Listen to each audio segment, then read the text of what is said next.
afternoon, and welcome to 580 Sports Talk on this first edition of the show for the month of April 2023. I'm Brendan Dworzinski. He is Dan Lucero. We are here with you for the next 3 hours, leading you up to Royals baseball tonight. Series opener against the Toronto Blue Jays. Whit Merrifield back in town. Maybe an opportunity for the Royals to not completely suck for a couple of days. We will get into what was a rough first weekend for the Kansas City Royals of the 2023 season coming up here in just a few moments. 0-3 to start the year. They finally scored a run. That was cool. They are now on pace to, for the year, score a horrifically small number of runs. They're averaging 1.3 runs per game. So, do the math on that over the course of 162. It would be a record. It would be a Major League Baseball record for fewest runs scored in a season if you were. Yeah, they went... 20 innings or so, 19 plus innings without scoring a run to open the season. Not great, Bob. It's not what you want. No, not the best way to start off a season. So we will talk about that, although there might be a reason for offensive optimism. Maybe. We will touch on that coming up here in just a few moments as we open up the show. Also this hour, we will recap the entire sports weekend with the good, the bad, and the ugly. We will also talk to our good pal Matt Verderame from Sports Illustrated about all things NFL. Free agency is starting to slow down. Draft talk starting to heat up quite a bit. Got a new draft post, in fact, over on the website, 580wibw.com, if you wanted to go check that out. So we'll talk all things NFL with Matt later on this hour. Also today, we'll talk about the Final Four. Great weekend of basketball. We've got a national championship game coming up tonight. We'll also talk a little women's basketball later on in the show. This had the potential to be, and maybe my perspective's a little bit off, and I wasn't around to watch, Cheryl Swoops, really, and I wasn't really paying attention in Lisa Leslie's heyday or anything like that. But it felt like this weekend really could have been a turning point for women's college basketball specifically to become like the real next big thing. More people I knew were talking about women's basketball this weekend than my entire life up to this point. Largely because of number 22 for Iowa, Caitlin Clark. I'm intentionally vague there. But then it kind of hit the skids because a group of felons took the court in place of referees and decided to try to ruin the whole thing yesterday. We're going to talk about that later on in the show. I do feel like that was a significant weekend for women's college hoops, though. Extremely significant. Yeah, there was a tweet I saw about yesterday's national championship game that has stuck with me since I've read it because I think it's correct. And it felt like wild hyperbole when I read it the first time, but I actually think it's absolutely right. And I think it speaks volumes about where the women's college game is headed and why it does, I think, stand to continue to grow in popularity and be something that is part of the sports monoculture, in a way that maybe it never has been before. So we will get to all things from a busy and exciting basketball weekend coming up here a little bit later on in the show. We'll talk some Chiefs as well. Bill Barnwell from ESPN put out a column about what every team should do in the first round of the draft. Should they trade up? Should they trade down? Should they stand pat? We'll talk about what he wants the Chiefs to do or thinks they should do coming up later in the show. We've also got our first What Is Wrong With You of the week and of the month. We've got our 580 Sports Talk headlines, all that and much more coming up over the next 3 hours here on 580 Sports Talk. And of course, we would love for you to be a part of the show as well. The comment section's open on YouTube. Our channel is called Sports on 580 WIBW. Head on over there. Go check out all of our video content, including the live show stream. Hop into the comment section as well. And of course, you can text in at any point with your thoughts on the text line 785-272-9429. By the way, a little bit of a sad day for me. It's a really late tip-off today, so we're in the neighborhood of about 7 hours left, maybe just under 7 hours of the Kansas Jayhawks being college basketball national champions. That's true. It's tough. Got to come up off the belt tonight. Yeah, been a fun year though. Sad day, but it's been a pretty fun year with KU being the national champions. All right, we'll talk more basketball coming up in a little bit. We've got to get to some Major League Baseball. What could possibly be a bigger buzzkill than going scoreless, shutout with 2 hits in the first game of the season on opening day? Hope springs eternal, all this excitement, all these young players, great position players, new management, all of that. You go scoreless in your opening game. What could be a bigger buzzkill than that? How about getting shut out in each of your first 2 games to open the season? And maybe even bigger than that to go 0-3 through your first 3 games of the season, at home, no less, with the Sunday crowd. Dan, I don't know if you noticed yesterday, the weather, lovely, great weather outside yesterday. Yeah, it was a beautiful day. Yeah. Gorgeous day. Felt like mid-May more than it did very beginning of April. There were not even 15,000 people at the K yesterday for the 3rd game of the year against a divisional opponent. Ugh. Not a great start probably for the financials, and certainly not a great start of the year on the field for the Kansas City Royals. We knew the pitching was going to be tough. The bullpen was actually really good the first 2 games, not so much yesterday in relief of Brad Keller, who gives up 2 runs, goes 4 2/3. You want more out of him, but you like the strikeouts. Yeah, the command kind of wavered there into the 5th. Maybe he got fatigued a little bit, but there were some things to like from Keller's first start of the season. And it's the first game, first start for him, first weekend. Okay, you can live with it. The concern for me is about the offense. We knew this pitching was going to have struggles this year, to say the least.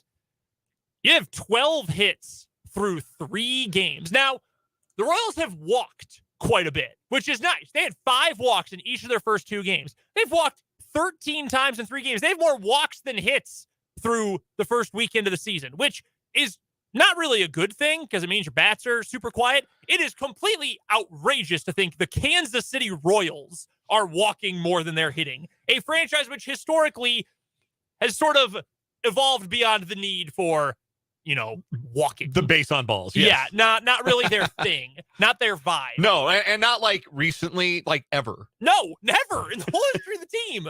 So that is at least a little bit encouraging. They have also hit the ball really hard, which is good. It's better to hit the ball really hard than to not hit the ball really hard. Okay, positive signs. Yes. Here's the negative sign. They are again averaging 4 hits per game. That is bad. They had 12 in the first 3 games total, including 2 on opening day. Do you know what they are, Dan, with runners in scoring position? 1 for something. 1 for 20. Yeah. That is a whopping .004 batting average. No, 050. 0.04. 050, I believe. Be 050? Yeah, 050. I think. No. Yeah, 05. Yeah. 05. My apologies. 05. Yeah, had me doubting my math. .050. Yeah, it's not a great batting average. No, it's unthinkably bad. Hitting 133 as a team, and the worst part too is it's the guys you're hoping to see offense from that you're not seeing offense from. Here's the top of your order through 3 games. Bobby Witt, 0 for 10, 3 strikeouts. MJ Melendez, 0 for 9, 5 strikeouts. Vinny Pasquantino, 1 for 10 with a couple of strikeouts. Now, Bobby Witt's walked twice. Vinny's walked twice. MJ's walked 3 times. You take that. They're getting deep. Yeah. You're getting deep into at bats, but you have to put the ball in play. You have to get some hits. And it goes back to your point about hitting the ball hard. Like, we talk about controlling the controllables, right? Like in any game, in any process in your life, controlling the things that you can control. When you are an offensive player, the things you can control are the pitches you choose to swing at, how hard you can hit the ball, and the launch angle at which you hit the ball. You want to hit the ball hard, you want to hit it in the air. Not straight up in the air. Doesn't do you any good to hit a 110-mile-an-hour pop-up, but you want to hit line drives and fly balls because those turn into hits, and especially extra base hits, a lot more often than ground balls do. So hit the ball hard, hit it in the air. The Royals have actually done that fairly well so far through 3 games. Their average team exit velocity ranks in the top 5 in Major League Baseball, and their average launch angle is totally acceptable. It's in the middle of the pack. It's about 12, 13 degrees. It's where you want it to be. You don't want to be hitting the ball routinely on the ground hard because then you're Eric Hosmer. And you can go very, very streaky. Like, you want to hit the ball hard, you want to hit the ball hard in the air. And the Royals were doing that. They had a couple of balls that were hit really well that just didn't carry because they play their home games at Kauffman Stadium. Sometimes the ball doesn't carry. I thought Bobby Witt Jr. had a home run yesterday. Ball didn't carry. It hung up, got caught in the warning track. I thought Vinny P had a bomb yesterday early in the game, and Kepler ran it down in right field right in front of the warning track. So the processes and the controllables for the Royals hitters have not been as bad as the numbers suggest. The raw runs scored and batting average numbers would suggest. That may not be soothing. That may not be something that calms your worst fears about a team that has come out and started 0-3 and kind of feels like the same old Royals we've seen for the last half decade plus now. But those numbers are real and those numbers are meaningful. And if the Royals continue to hit the ball hard and hit it in the air, they're going to have some success and they're going to score some runs. It just didn't happen for them this weekend because Sonny Gray and Joe Ryan both have some sort of voodoo hex over the Kansas City Royals, clearly. A couple thoughts here. One, Vance asks in the YouTube feed, what is the over-under on the Royals scoring a run? I can't give you that, but I can tell you over at the FanDuel Sportsbook, the Royals team total for tonight. Can you guess what it is? Okay, they're facing Jose Barrios, who's coming off of a miserable year. I'm going to say 2.5. Better than that, 3.5. Okay. Over under 3.5 run. Dude, that's gross. Yeah. Ew. It's really For what bad. it's worth, the Blue Jays are only at 4.5. They're facing Brady Singer tonight. Yeah. Royals' best starting pitcher on the bump. Yeah, the spiriting part is that the guys you were hoping to produce have not produced. Melendez, Witt, and Pasquantino being a combined 1 for 29 through 3 games. Like, of course you're not going to score a lot of runs and win. Mm-hmm. That's 1, 2, and 4 in your lineup. Yep. Salvi 4 for 11 with 2 doubles. Not in the lineup tonight. We don't know why yet.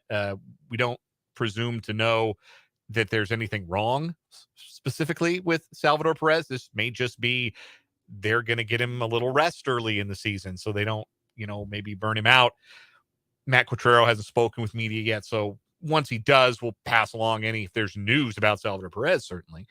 But he swung the bats fine, but, what good are 2 doubles when there's nobody on base in front of you? Mm-hmm. You have to have guys who are on base in front of you. And when guys have gotten on base, as you laid out, the Royals have just 1 hit with runners in scoring position, and that is not going to cut it. The walks are encouraging.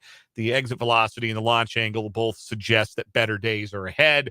But, man, you're tired of hearing that if you're a Royals fan. You've been hearing that for 5 years, 6 years. Better days are ahead. You want better days now. You want to see results now. You don't want to hear about exit velocities and launch angles from me. You want to hear about runs scored in games won. Those are stats you can hang your hats on. So I get, if there's rolling of the eyes when I bring up, hey, they're hitting the ball hard, they're hitting it in the air. I don't give a damn. They scored 4 runs in 3 games. I get that. I do. Look, I understand the desire to see immediate results. I also understand the understanding that, look, this team has a long way to go, and we knew that. We knew they were not going to be good going into this year. I also understand that we are 3 games into 162 games for the season. I don't know what percentage that is. It's a small percentage. Infinitesimally small. It is 1.9% into the season, okay? This would be like if the Chiefs went 3 and out on their opening drive of the game of week 1, right? Yeah. They went 3 and out, and you said, these bums, get them out of my face. Now, in fairness, I have been on Twitter when the Chiefs have struggled at the start of games. Yeah. That does occasionally happen. No, I know it does. But it's such a small sample size, but also this weekend sucked. It was very unenjoyable baseball. So I can see both sides of it. It is discouraging, but it is too early to write anything off. You just wish you could have gotten, a little bit more in terms of, okay, I see something here. This felt good. It felt good to watch Bobby Witt and Vinny Pasquantino hit home runs. It felt good to get a few great outings. And the pitching, again, was okay. You had, what was it? In total, around 15 innings, 15 and a third innings, I guess it would be, from your starters. You got 5 1/3 from Greinke. You got 5 1/3 from Lyles. You got 4 2/3 from Keller.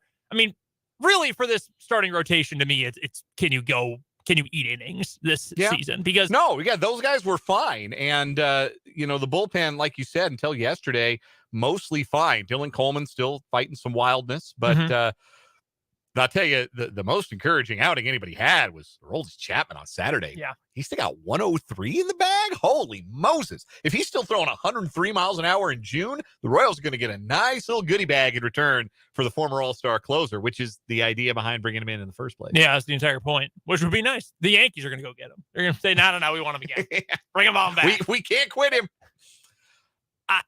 Look, I don't think this weekend, tells us a whole lot about what this pitching staff is going to be, focusing on them in particular. But unlike the raw numbers are more favorable, from what we saw from the pitchers, I think, than what we saw from the batters. Whereas metrics wise, this is not going to be the analytical darling Royal staff, but it indicates better things coming for the offense. But I can't complain about the pitching too much. The bullpen stunk on day 3, but it was awesome the first 2 games of the season. No, like right now they're, again, 3 games in, but middle of the pack in the American League in earned run average, and not dead last in strikeouts and walks. Like, that's nice. Yeah. So, you were looking for strides in the right direction. And, some of the stuff like Chapman maybe regaining some lost velocity from last year, like Brad Keller debuting a new pitch and feeling comfortable to throw it more than he threw. I think he threw more curves than anything else yesterday, if I read his baseball savant page correctly.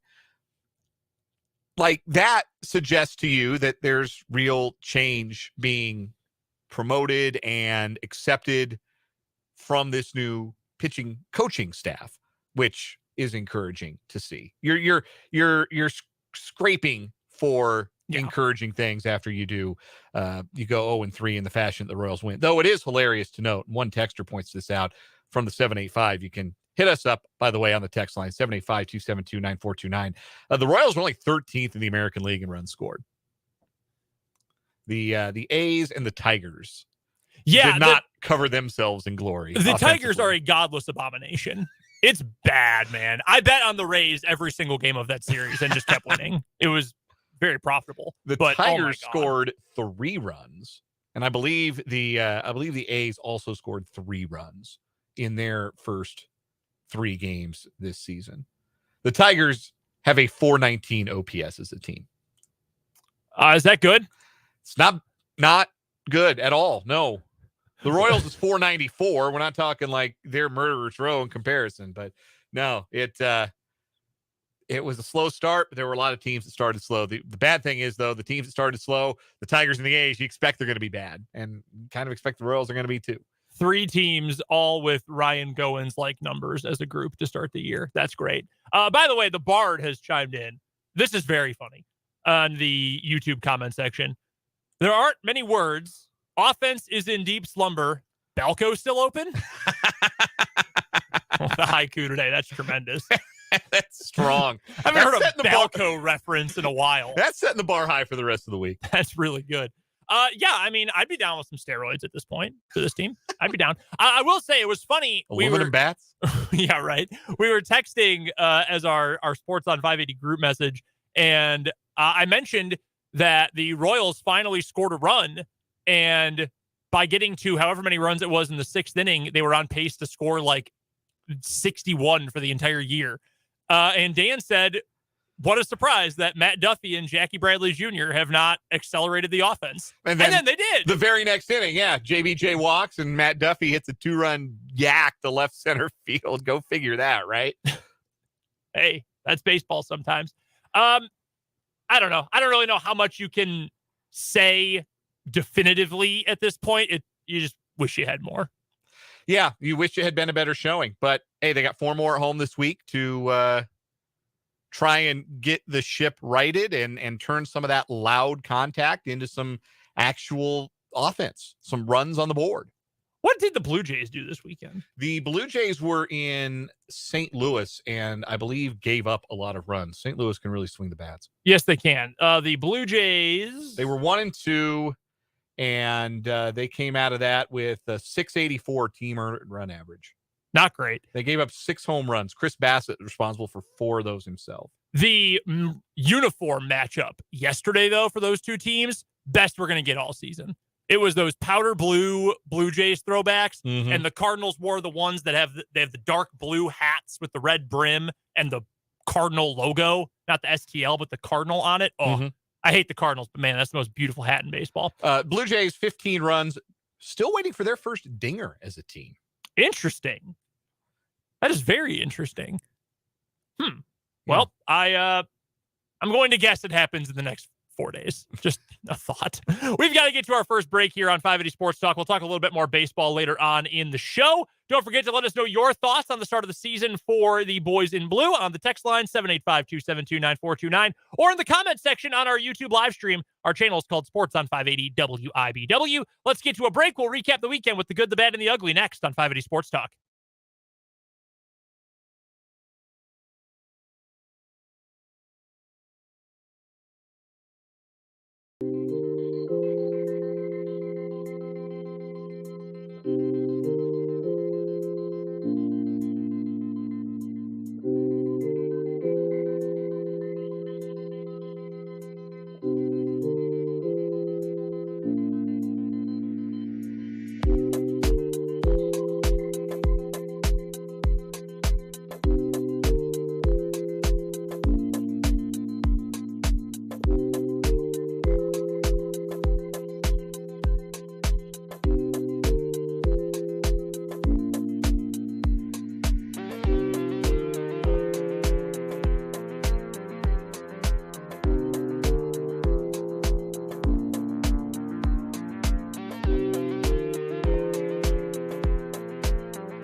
Let's recap the weekend, shall we, with the good, the bad, and the ugly here on 580 Sports Talk with Brendan and Dan. Good for me for the weekend.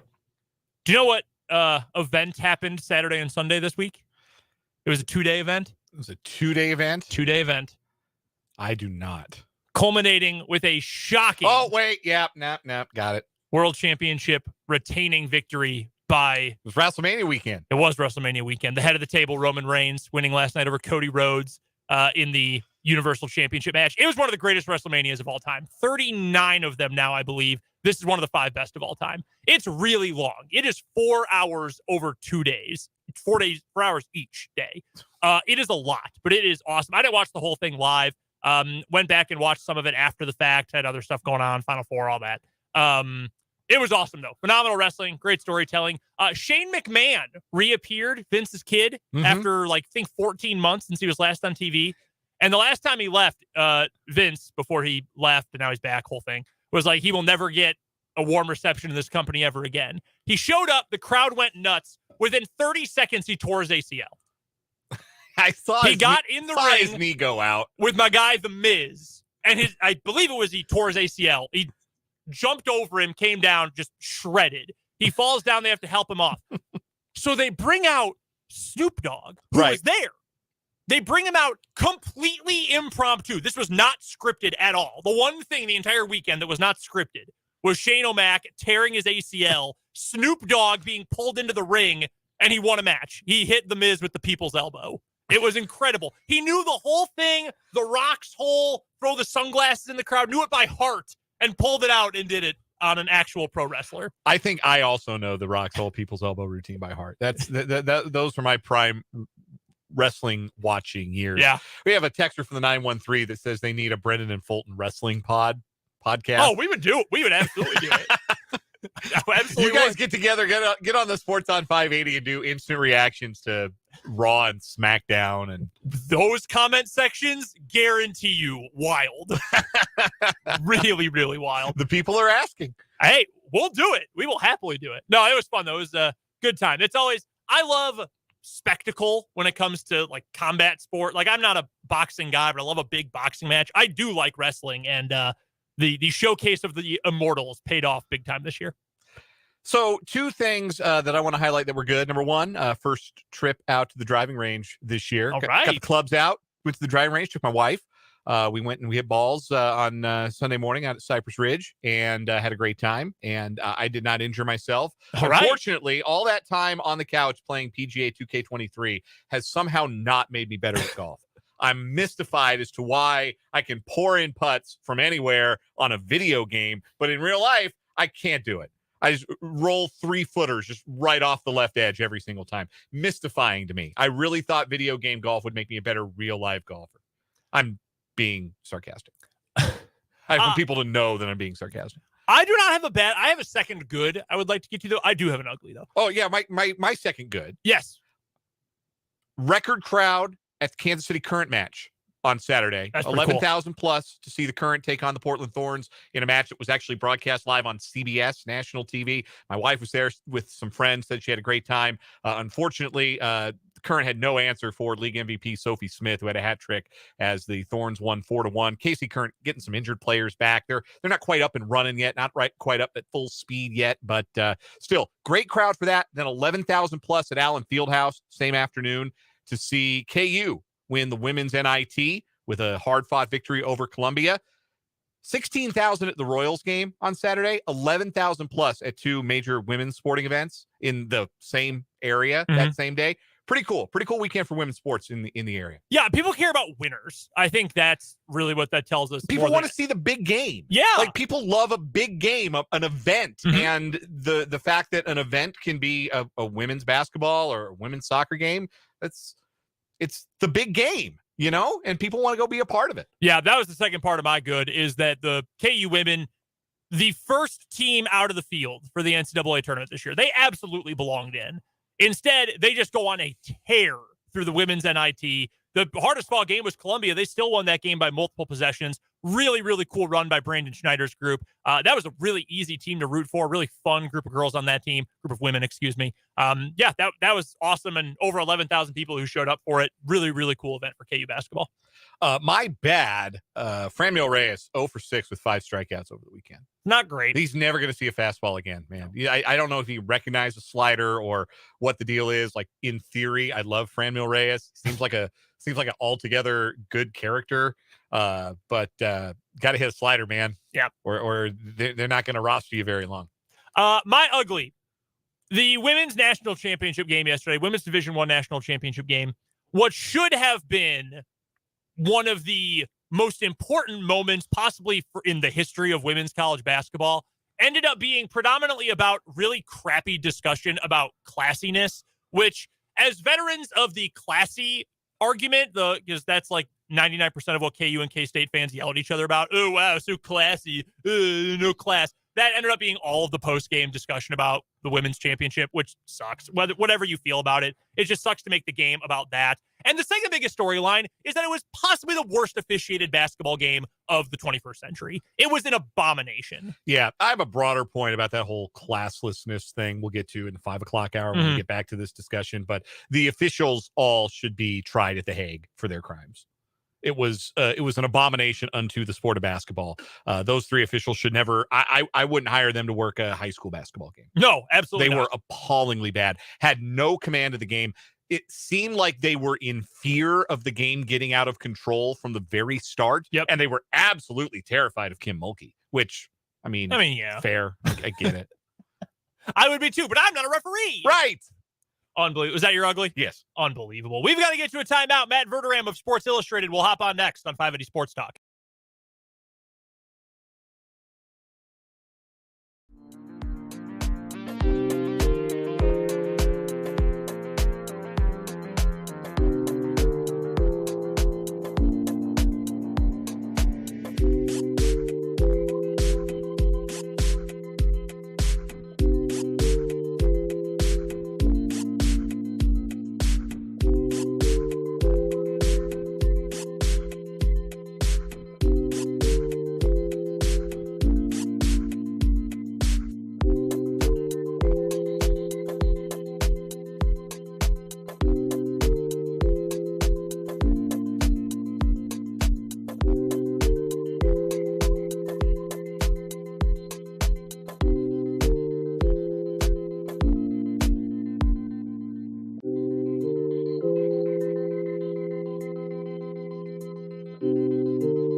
How can he not be romantic about football, man?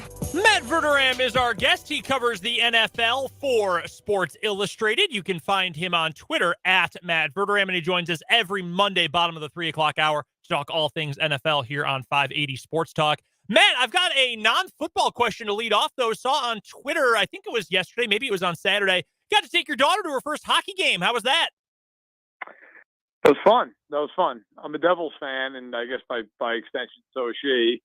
And I just happened to mention to her on Saturday that I'm like, yeah, Devils play tonight. And she just, I guess, took a stab and was like, oh, we should go to the game. How she knew it was in Chicago, I have no idea. Pretty sure she didn't know, but thought about it. It's like, you're right. We should go to the game. So got a couple tickets, went down to the United Center, saw the Devils beat up on the Blackhawks. It was good. It was good. She was a trooper. By the third period, I think she was kind of fading a little bit. She's only 5 years old. She had a lot of fun. That's awesome. Did she get, was she mixing it up with the hockey rowdies? I've been to a couple games at the UC. There's some fans up on that upper deck who can get pretty rowdy. Was she mixing it up with them? She was mostly just dancing and enjoying the entire thing. And so most people just kind of thought she was cute and innocent. But by the end of the game, there was a near fight, like right in front of us. And luckily she wasn't paying any attention and it didn't end up becoming a full blown fist fight. But I got to tell you, being out in the Midwest, like, people are generally so nice and courteous. If that was New Jersey, where I grew up going to games, the Meadowlands, there's an 100% chance there would have been a fight in that section at some point tonight. So I was pleasantly relieved. Well, let's get to the football. Glad you and the family had a fun time at the game the other day, Matt. Let's get to the NFL, though. Wide receiver question to lead things off for you. Who gets a deal done with a new team first? Odell Beckham Jr. or DeAndre Hopkins? Well, Odell Beckham, I feel like his free agency is the longest in the history of the sport. Right? I mean, it feels like this has been going on for 10 years. I guess I would say that smart money says it would be Odell Beckham, if for no other reason because he's currently a free agent. He could sign today, felt like it. Whereas with Hopkins, he's under contract for the next 2 years with the Cardinals, and you know, if they cut him, would they post June 1 cut him? And you know, and you know, that would be because obviously they don't get the trade that they like. So there's less hurdles to Beckham going to a new team. I mean, Beckham might just finally say, "Look, I'm going to lower my price." I saw the most recent report, $15 million. No one is paying him $15 million. That's not happening. He didn't play football last year. He hasn't posted in a 1,000-yard campaign, I believe, since 2019, might even be 2018. He's over the age of 30. He's not getting paid $15 million. Hopkins, to me, is more interesting because I think at this point he's the better player, but again, a guy who hasn't played a full year in 2 years and is due to make $19 million this year. And the Cardinals want more than they're going to get for him. And do they drop the price enough at some point that the team bites on the contract, or does everybody just wait until they cut him? So how desperately do the Cardinals want to move on from him? Well, I don't necessarily know that I'd frame it like that. Like, I don't know that it's like, well, they want to move off of him. I think it's more that Monty Ossenfort, their first-year general manager, is being realistic. They are awful. If you look at if you look at the Vegas win totals, right, like the over-under, they're the lowest in the NFL. And for my money, I think they're going to be the worst team in football. So if you're the Cardinals, having DeAndre Hopkins is useless for you. He's 31 years old. He's not going to be there when you're competitive. And if you can trade him and get something for him, that's great. Now, if they cut him and they post June 1 it, they save 19.4 this year. If they cut him pre-June 1, they only save 8.9 and they're eating $21 million. So if they're going to cut him, it's going to be post June 1, or at least with that designation. I just think for Arizona, the cap space is more valuable. You could roll it over into next year, helps you with the rebuild, because they're going to need to rebuild. I don't even know that Kyler Murray is the quarterback with that deep beyond the sea. Like, I mean, they are going to have a complete rebuild in the desert, and Hopkins is one of the few players that they have that they can move and potentially get something for him, dependent upon, you know, some factors like his contract and what they're willing to accept. Our guest is Matt Verderame, covers the National Football League for Sports Illustrated, and he joins us here on 580 Sports Talk every Monday at this time. You can follow Matt on Twitter at Matt Verderame. Matt, wanted to ask you about some of the developments from the owners' meetings last week. Most notably, it appears that the league is two owners' votes shy of flex scheduling for Thursday night. They have already voted through the rule that will allow teams to play more than one Thursday night game in a season, but now it looks like they are on the precipice of allowing for flex scheduling for the Thursday night game, despite the protests of a few prominent owners and some very prominent NFL players. Is this a not if but when situation, or do you think there might be enough pushback from the players' union and from some prominent owners to maybe stall this out a little bit? I think it's a when for one reason. Last year, Amazon took over that Thursday Night Football package, and Amazon is paying over $1 billion a year. And those games last year stunk, by and large. I mean, to the point that Al Michaels is like actively making fun of them on television. Okay, so Amazon does not want a repeat of that, and the owners want to placate them, and so that's a huge reason why all this is happening. But it's a disgrace to the players and to the fans, because if you're a fan of a team, and let's say you have season tickets, and you know, a lot of people with season tickets, they drive 3-4 hours to go to these games, depending upon where, of course, where they live. If that game gets flexed into a Thursday and you have a normal 9 to 5 work schedule, you're screwed. You're not going to that game. Or you're taking off work on a Friday. You're doing something because you don't really have the option of just going, oh, that's fine. That's okay. That works out for me. I think it's ludicrous. I also think if the NFL wants to sit there and talk about player safety, they can spare me on it, because you're going to then tell me a team like Kansas City is going to open the year on a Thursday night, like every champ does, home. They, by the way, this year are eligible to play 3 Thursday night games, because that doesn't count as one of them because it's not on a short week. So then they'll play another, like a normal quote-unquote Thursday night football game like they would have over the past decade. But now they're eligible for another one on top of that. This is going to be a rule that I think is really short-sighted because it hurts the best teams in the league. It hurts the Kansas Cities, the Cincinnatis, Philadelphia, San Francisco, Buffalo, so on and so forth. They're not flexing in the Cardinals. They're going to flex in the best teams and the best games, and you're going to have the best teams and then, therefore, the best players going on short rest in really important games. Guys are more likely to get hurt. I think it's insane. But they want to make sure that Amazon's getting its money's worth after last year, which was an abject disaster. We all watched those games, though, even though they stunk. Isn't that the money's worth for Amazon, that we all tuned in even when it was Bears Commanders posted a baseball score? That game was miserably bad. I mean, that game was really bad. The Houston-Philadelphia game, even though Philly was excellent, was an awful game. The Colts-Denver game might have been the worst game I've ever seen. Like, people were leaving before overtime. Yeah. I think a lot of it, nobody likes to be embarrassed. I feel like Amazon last year, there was embarrassment with it. It was like every time somebody talks about this, it's how bad it is. It's so bad. It's so embarrassing. You're right. I mean, they're still getting the numbers. Like, people are still watching. But I do think there's a level of this is embarrassing. And look, they don't want to get embarrassed. The league doesn't want to get embarrassed. But I think to do it this way, look, I'll say this. If they're going to do the flex schedule, which I think is very clear that that's where it's headed. If they're going to do that, whether it's this upcoming year, maybe it gets tabled for one season, they, in my opinion, have to give like a month's notice to these teams. You can't flex these games a week in advance. First of all, for the fans. Second of all, for the teams. If you're going to flex these games, you got to be flexing these things 4 to 6 weeks out, so people can make some kind of contingency plan to do what they need to do. And the same for these teams. I still think it's nuts, but at least if you do that, you're giving everybody somewhat of a fair shake with like, okay, you can prepare. You can't like you do it with Thursday or Sunday Night Football, where you've only got to tell these teams a week ahead of time. That I don't think is fair in any way, shape, or form. Is there any recourse for the players union? I mean, the players have pushed back and been public about pushing back about the Thursday night, when Thursday night football became a more expanded part of the schedule, there was pushback. But for a long time, it's been, just words, and they haven't actually had any stroke beyond that. Is there any recourse for the players union to dig their heels in on this and say, no, this flex scheduling, this is a line that we're going to draw in the sand here?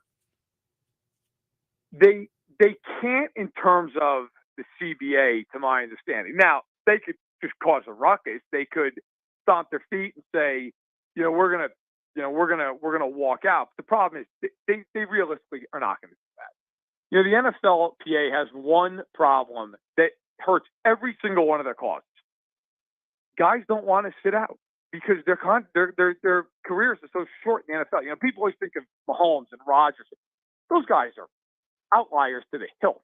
Most of these guys are on minimum or close to minimum deals for 3 years, 4 years, and that's it.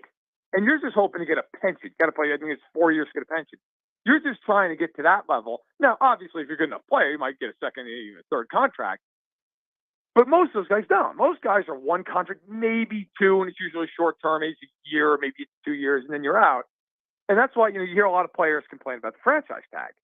Well, to get rid of the franchise tag, you're going to have to be willing to take the owners to the mat. They're not going to do it.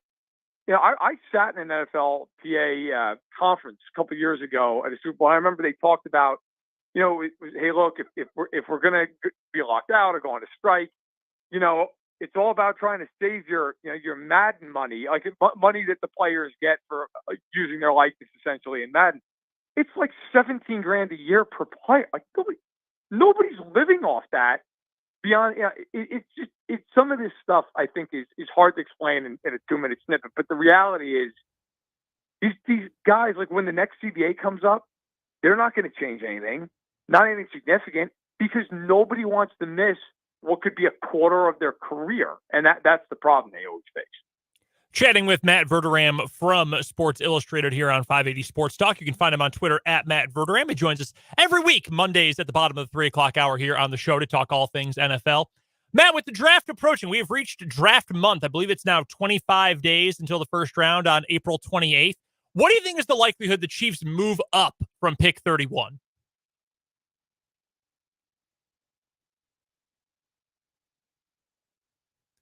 Matt, are you able to hear us?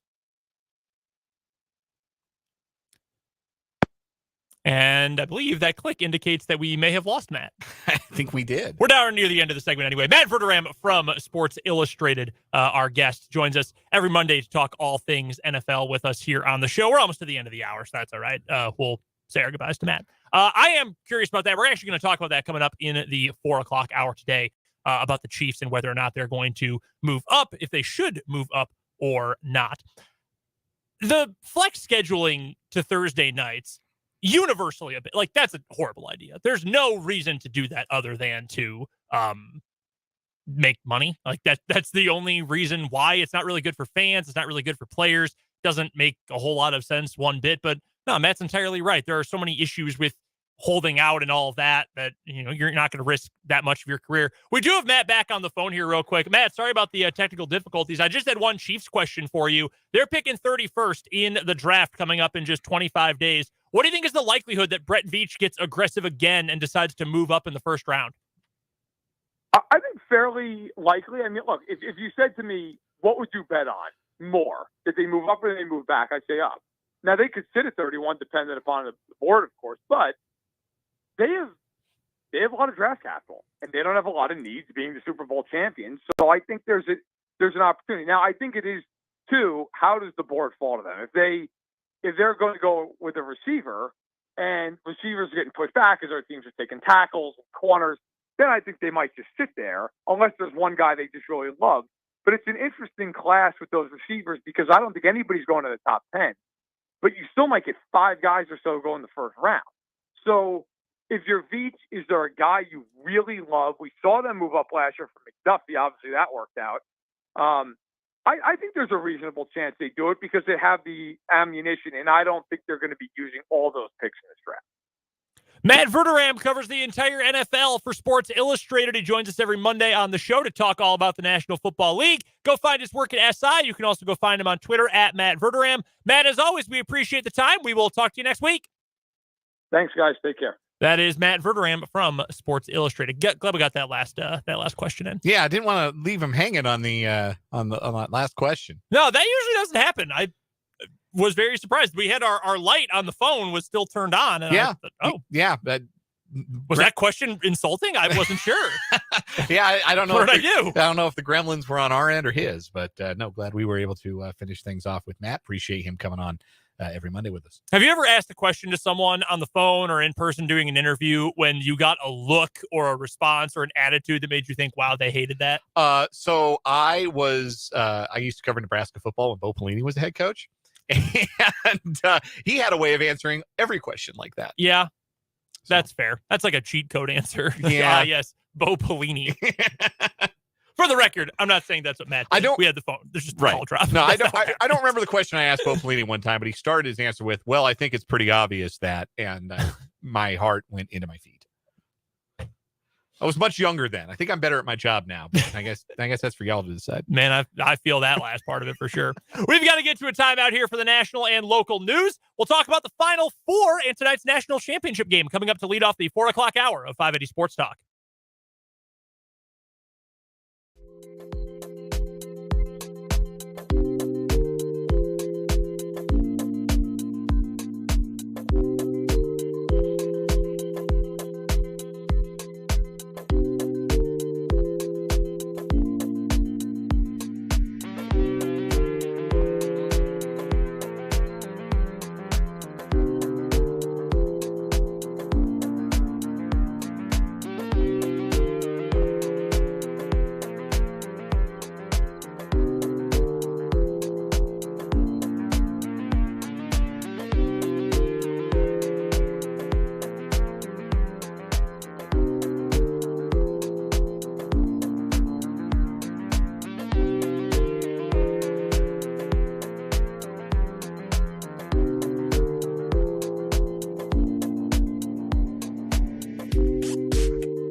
Now, 4 o'clock hour of 580 Sports Talk just getting started. Brendan Dworzinski and Dan Lucero here with you. Thank you so much for being a part of the show on this first Monday of the month of April. Coming up in this hour, we'll talk plenty of college basketball here in just a moment. The national championship game for tonight is set. UConn versus San Diego State. We will talk about how these teams got there. We will look ahead to the game tonight. All that coming up here in just a matter of moments. We've also got our first What Is Wrong With You of the month coming up in about 20 minutes or so, a little over 20 minutes. And we will also talk some Kansas City Chiefs. Bill Barnwell of ESPN writing today about what every team should do with their first draft pick this year. Trade up, trade down, stay put. We'll tell you what he thinks the Kansas City Chiefs should do coming up in just a little bit. Of course, we're taking your thoughts on anything we're talking about today. Royals, Final Four, Chiefs, anything else. The text line is where you can let us know your thoughts, 785-272-9429. Or you can do the same in the comment section on YouTube. Sports on 580 WIBW is the name of our YouTube channel. Go subscribe if you haven't already. Best place to check out all of our video content, including every day's live streams of both 580 Sports Talk and Mic'd Up. That's YouTube and our channel, Sports on 580 WIBW. In fact, you can just type into your address bar in your whatever browser you use, Chrome, Edge, whatever you use, Firefox, Netscape, Opera, whatever. Man, nobody used Microsoft Edge. They posted a tweet the other day. Their account has nearly 900,000 followers. They tweeted out a poll about some nonsense, promoted it, so it was forced into your timeline. Guess how many votes the poll had? Like 17. 0. Oh, no. 900,000 followers. Oh, no. And they paid for a tweet to get promoted, and no one voted in their poll. Truly, no one is using that service. I do feel a little bad because, you know, every time you like buy a new laptop or you upgrade your Windows software and they're like, we made this new version of Microsoft Edge just for you. We sure hope you like it. And like the first thing I do is download Google Chrome onto the computer. I was using, on my old computer, I was using Opera. No one has used Opera since like 2004 except me. Never used that in my life. I was using it instead of using Internet Explorer, Microsoft Edge, or whatever. Used to be a big Firefox guy, but Yeah. I've been Team Chrome for several years now. I was also a long-time Firefox user, but then it made my computer mega slow, and I thought, this seems bad. So we are on to Google Chrome. But what I was going to say is whatever your browser is, just type in youtube.com/ and then put the @ symbol, Sports on 580 WIBW. It'll take you right there. No searching, no going to one website, clicking on a bunch of stuff. No, just youtube.com/ @ Sports on 580 WIBW. Easiest way to go find us on YouTube. The Final Four this weekend was, I thought, very exciting. The second game was less competitive than the first, but Miami fought really hard. They played the kind of game I expected them to play. It was close for much of it. They made some big shots. Pack had his moments. Pack also didn't have enough shoes. That was odd. Isaiah Wong had his moments. Wooga Poplar, game to forget. Not his finest game after a great, great tournament leading up to that point. Connecticut's the best team left. They showed that. They've got size. They've got shooting. They're well coached. They're energetic. They play tough defense. And when they're clicking on offense, they look just magnificent. So I'm not surprised they won. It wasn't their closest game yet. They still won by 13 points. The first game on Saturday, though, was sensational. That was a truly great basketball game. And we ended up seeing more points than we expected. Oh, yeah. What was it, 143 points? The total was way below that. It was close to 130, I think. First time in 13 games, by the way, San Diego State's total did not go under. It was a long streak of unders. We had great performances, star performances by both teams. Matt Bradley was awesome for SDSU, among other players. FAU, that whole group that we have come to know quite well over the course of the tournament, they all mostly played well. Vlad Golden did not have a good game. That was the cruel irony of that game. Florida Atlantic won over K-State largely because they were dominant on the glass. Now, K-State, not a very good rebounding team, but Florida Atlantic just bullied them on the glass, offense, defense, all game. They could not buy a rebound in crucial moments. It really threw out that game against San Diego State. Yeah, Golden didn't play great. No. Elijah Martin was awesome. He was the best He player. was. I think he was probably the best player on the court, either team. And for like 32 minutes, it was exactly the game Florida Atlantic needed it to be. It was Mhm. up and down. It was a game where they were kind of controlling the tempo, controlling the flow and the pace. And not coincidentally, they had built a 14-point lead. And then abruptly, the game became the kind of game San Diego State needed it to be, which was a slog, a rock fight, a possession by possession, slower paced, foul filled kind of game, more physical kind of game. Officials kind of put the whistles in the back pocket at times late in the contest. And as it became the kind of game that San Diego State needed it to be, a street fight, then they were able to insinuate themselves back into the game, ultimately taking the lead dramatically on Lamont Butler's game-winning shot. I loved the way the end game played out.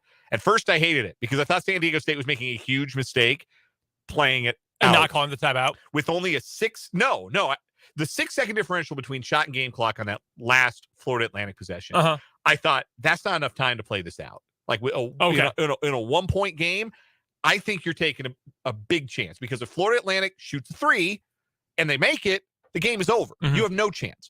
If they shoot a 3 and they miss it, it's a long rebound. And you get the ball. If you get the rebound, you might only have 5 seconds, 6 seconds to get down the floor. It's not really enough time to get a great look. They end up with a rebound with about 9 seconds left. And I forget if it was Jim Nance who pointed this out or if it was Bill Raftery who pointed it out on the TV broadcast that none of the scorers were in the game for San Diego State. Nance said that. Yeah.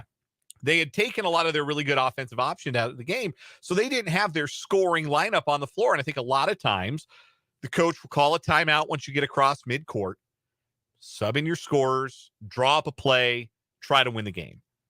I loved that Brian Dutcher did not do that because I am now a proponent of not calling the timeout in that scenario because would have let Florida Atlantic get their defense set up. Oh, yes.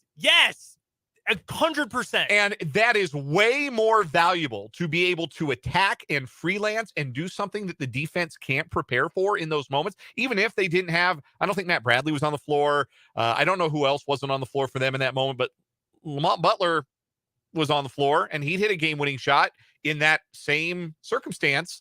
A tied game, but very similar. The score was even almost the same. 71-71. It was against New Mexico late in the season. Mhm. It was the same circumstance. It was almost the same shot. And he knocked it down and San Diego State won the game. So I loved the way San Diego State managed the end game. The Aztecs are not what I would call an aesthetically pleasing basketball team. No. They are very physical. They are not a great scoring team. Even when they've got all their scorers on the floor, they don't run a lot of great offense or like they don't. I don't love the stuff that they run. They wear you out for 40 minutes. That's how they beat you. That's a valid way to win in college. And obviously, they've had a great deal of success with it this year. A lot of programs in recent memory have had a great deal of success with that kind of play. And it helps that San Diego State has a bunch of like big dudes, strong dudes, and a bunch of old dudes out there on the floor. Like Mensa is 25. I believe you're correct about that. Yeah, I think him and Bebe Igiola were the oldest players in the tournament. Yeah. So, like, they got some grown man strength out there on the court, and they can play that way. And it has obviously been very successful for them, and they've limited a lot of really good offensive teams. And to be able to rally back from 14 down, they finally got their best scorer to hit some shots. That was big for them. Matt Bradley starting the game hot helped them a lot. He is going to turn 25 on Sunday. Oh, he's 24. Yeah, his birthday's on Sunday. Happy early birthday to Nathan Mensah. I say all that about San Diego State to say this.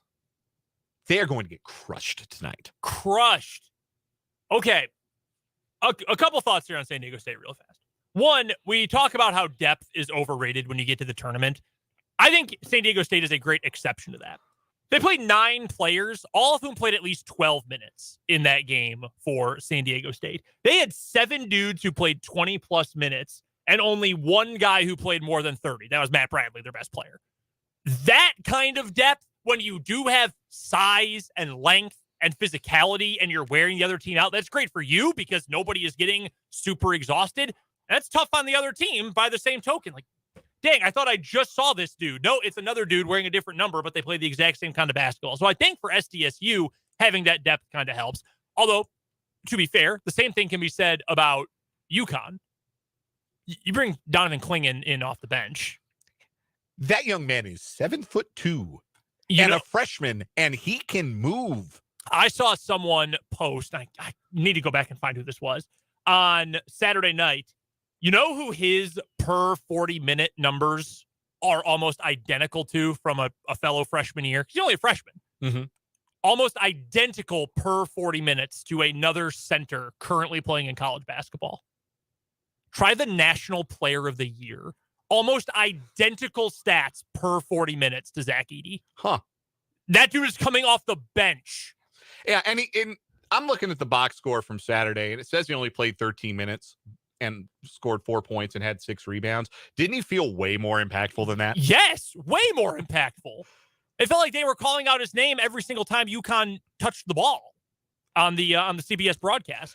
Like, San Diego State's got, obviously, they've got college vets and they've got some size and they got some of that grown man strength they just talked about. UConn's got NBA players. UConn's got like Big East talent, major college basketball talent, dudes, capital D dudes, and San Diego State does not have that. So unless San Diego State can turn this into like a prison yard fight and the officials just swallow the whistles for 40 minutes, UConn is going to win this game by double digits, and I will be surprised if it is competitive at any point in the second half. I saw a UConn fan say this earlier, and at first I thought this was a dumb take, but I actually kind of agree with it. He said he thinks the thing that is going to keep this game more competitive for San Diego State is keeping it close throughout. And you think, well, yeah, duh. But his point was almost every single game this tournament, really in every single game, the Final Four national semifinal was sort of the exception because Miami really never went all the way away, is that UConn has been, okay, fairly close, but they look like the better team, fairly close, but they look like the better team. Avalanche game over. Yeah, minutes to go. They dropped the hammer. Arkansas was the best example. Like at halftime, we thought, man, Arkansas they're teetering on disaster. And then they got their asses beaten in the second half. I mean, that was not even a basketball game. That was a bludgeoning. That has happened in pretty much every UConn game so far. So the point was, if you can keep this game relatively close, you're going to give yourself a chance. Because when UConn gets out ahead, they do not turn around. They do not blow leads. They do not give that back away. Right. Like, UConn went up 19 on Miami in the second half. Maybe, it might have been up 20 at one point. And Miami went on a quick little 8-0 run or 7-0. I think it was a 7-0 run within like a 45-second span. Got it down to 12. UConn called a timeout. And the league got back to 15 like instantaneously. Like they settled down and they run their stuff. And they, like, Miami, legitimately great offensive team. They had them in hell on Saturday night. They held them to 32% from the field, 35% from deep. Wong was 4 for 10. Pack was 3 for 10. Poplar, you mentioned, was terrible, 0 for 7. UConn has tonight, I'll say it, they have the 7 best players on the court in this game. Their 5 starters, Clingan and Joey Calcaterra, the 7 best players on the floor in this game are all UConn Huskies. And man, you wouldn't even put Bradley in that top 7? No. Hey, I mean, there's certainly an argument for this. I'm not saying he stinks. I'm just saying the best players, all the best players in this game play for UConn. Like this has the potential to be all-time championship game bloodbath. Like I know this is coming off as disrespectful or dismissive of San Diego State. I totally understand that that's how this sounds. And I want to be clear. It is. I am being dismissive of San Diego State's chances to win this game. They are 7.5-point underdogs at most of the gambling houses. You could not make that number high enough for me to consider betting San Diego State. See, but then Drake put $350,000 on UConn to cover. In fact, he put it on UConn to win by like 10 plus. Uh-oh. Which immediately made me think, oh, God. Oh, no. I faded Drake and won so much money on Saturday. Not the Drake curse. It is. That's why I'm worried. Not the Aubrey Graham curse. When you talk about fading the public, it's like the greater public, sports watching public thinks, oh, well, duh, this is obvious. Like, of course this is it. And there's not a whole lot of critical thinking that sometimes goes into it. that's Drake to an extreme. He's like, yes, UConn is good. San Diego State, never heard of them. They are going to lose. Like, that's how Drake operates his sports watching life. So I do not trust that at all, and I'm a little nervous now. I will tell you that I was on every sports book that I could legally access trying to find the best line as soon as it opened on Saturday night. Yeah. And I ended up getting UConn -6.5. That's the best one I could get. So I took it right away. And it only went up from there. Yeah. I don't know if I mentioned this to you. I told another buddy of mine this. They went up faster. It opened at 5.5 and within minutes had jumped. The only time I'd ever seen a spread move more faster was the 2019 College Football National Championship game when LSU opened by, I believe, a 6.5 or 7-point spread over Clemson. And within an hour, they were favored by double digits. It was unbelievable. I'm a little surprised this line hasn't gone higher. I just think UConn overwhelms you with their speed and with their athleticism and with their size and with their skill. And I think they're going to do it again to San Diego State. They've been a great story. The Aztecs, they're a great team. They belong in the national championship game. They are not on UConn's level. And look, ignore the number next to UConn for a second, right? Because they went in this tournament a 4 seed. Croc. Ignore that. The advanced numbers, the analytics say that not only is this the best team in the country, this is like a historically great college basketball team. And that is how you should be treating this UConn team. Not as, oh, they're a 4 seed and they've gotten hot in March. No, they're the best team in the country. They're the best team by miles. They're the deepest. They're the biggest. They're the most athletic. They're going to win tonight. It's not going to be close. Like I rarely will ever get on these airwaves and predict a beatdown. I think the last time I did it, I was wrong. It was the Miami Buffalo playoff game where Skylar Thompson and a bunch of Bills miscues had the Dolphins hanging around in that game way longer than they should have. So I understand if you want to fade me and my track record on predicting blowouts. This is going to be a body bag game for the UConn Huskies. They are going to put their stamp on this tournament, and they are going to prove that they are the best team in the country and a team really for all time in college basketball. Number 1 team in Ken Palm. Number 1 team, my guy, Boydetology, number 1 team for his numbers. By the way, he's hitting on, I think it's 58% for the tournament. That's very profitable. They should win. I do want to address a point, a non-on-the-court point that you just made, though. And this is the same thing that came up, rightfully so, in the College Football National Championship. Just because you lose in a title game, even if it's by a lot, that does not mean you did not deserve to be there. Right. San Diego State is really good. They are well coached. Their scheme, they play it perfectly. What they do is relatively unique in the way they execute it and the kind of pieces they have. They are really good. That's just a really good program. Has been for a long time. Again, they were one of the 5 best teams in the country in the NCAA tournament that got canceled in 2020. They deserve to be here. They are good enough to be here. And you could make an argument they were underseeded as well. This was the worst seeded tournament in the history of seeded tournaments going back to 1985. Yeah. Probably easily. They deserve to be here. UConn's just the best team in the country. It makes you really wonder, how the hell did UConn struggle so much in January? They lost back-to-back games to St. John's and Seton Hall. Did they just get bored? Well, they had some injuries. Yeah. But yeah, I think some of it was just, maybe they got bored. yeah, teams go through ruts. I mean, we talk about that with Kansas all the time, right? Like every year, mid to late January, we talk about, hell, Self even talks about that now. Like, yeah, my teams often struggle this time of year, but where are we in February and March? Usually that works out. Maybe it's the same kind of thing this year with UConn. Part of it is the grind of the conference where you're playing against teams who take it personally and want to beat you and gear up to beat you and give you their best shot because you're the top dogs in the league. And some of the other part of it is, yeah, I think if you're like a great team, you get a little bored. But one other thing I want to point out is we were looking at the advanced numbers, UConn number 1 in the Ken Palm, San Diego State's 14th. And I got the 4th ranked adjusted defense, which is outstanding. Yeah, it is. The teams they've beaten, the last 3 teams they've beaten here, Alabama, 20th in adjusted offense. Because they weren't higher. Yeah. Creighton, 23rd in adjusted offense. Florida Atlantic, 22nd in adjusted offense. So good offenses. Yeah, really good offensive basketball teams that San Diego State has been able to limit to an extent. Now, they had a little trouble with Florida Atlantic for the better part of that game on Saturday night. Gave up 71 points to Florida Atlantic. Connecticut is third in the country in adjusted offense. They and eighth in defense, by the way. Like, they haven't seen a team like this.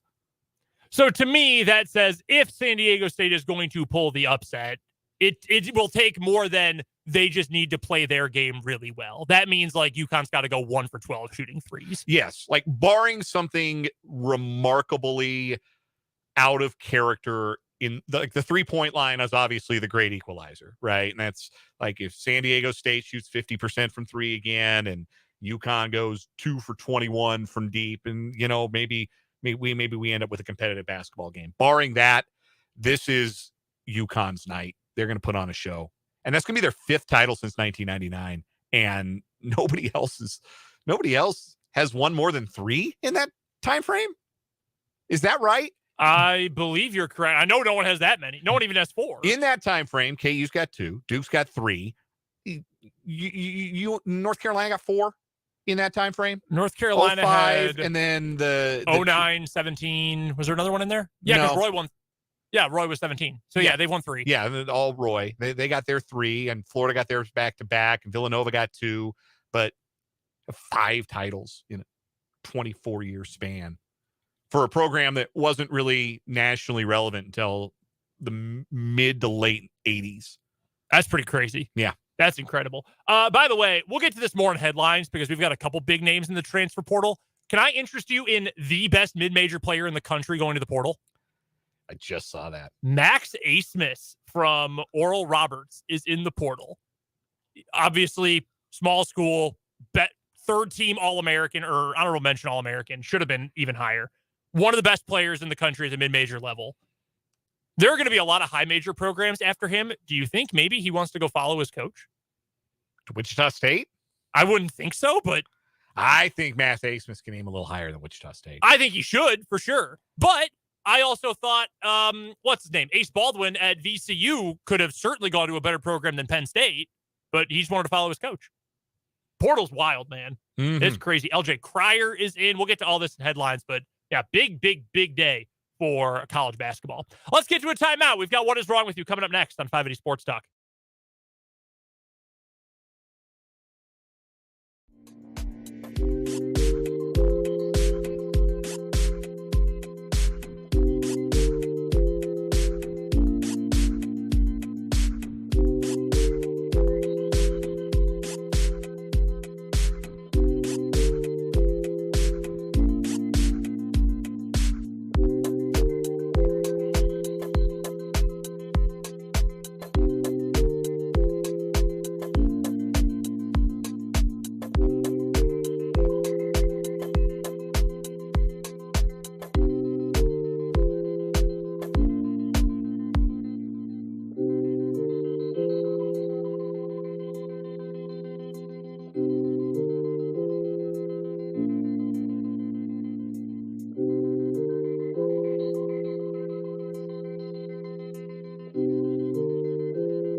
What the hell?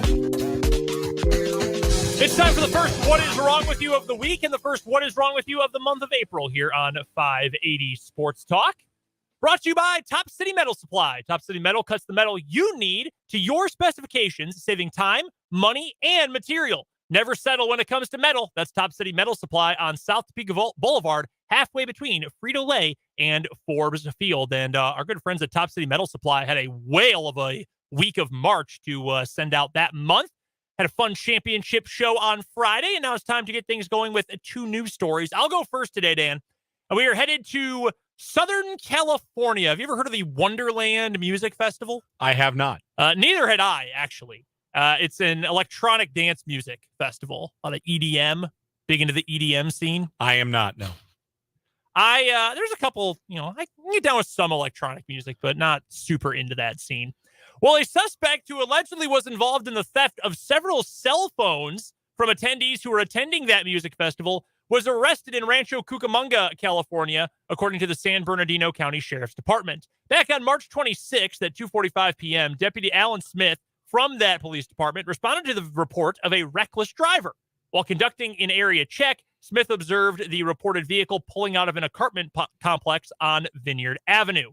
During a traffic stop, the suspect gave the deputy a false name, but was ultimately identified as Ronald Bermudez Carril, a 23-year-old resident of Riverside, California, who also did not have a valid driver's license. Not a great time to see a police officer in your car when you don't have a license. Also, did you think that giving them a fake name would work?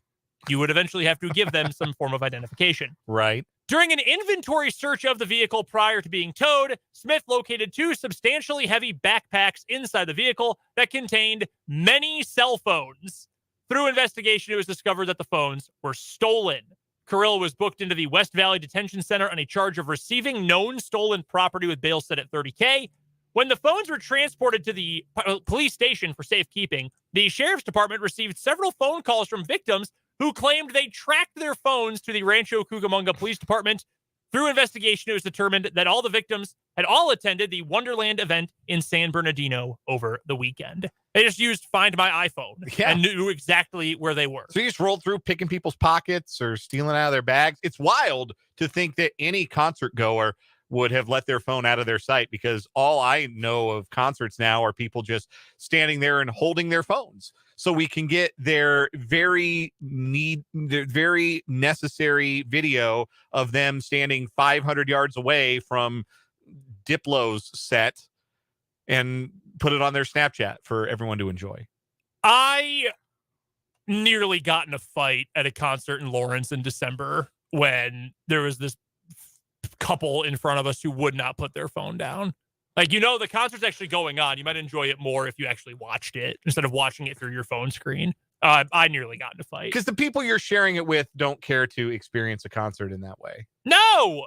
Like, it's not cool. You want to see this cool video of a concert? No one has ever answered that question with yes. No one, ever. So yeah, this guy was just pickpocketing at a concert and stole a bunch of phones. And then gave a fake name and didn't have a license.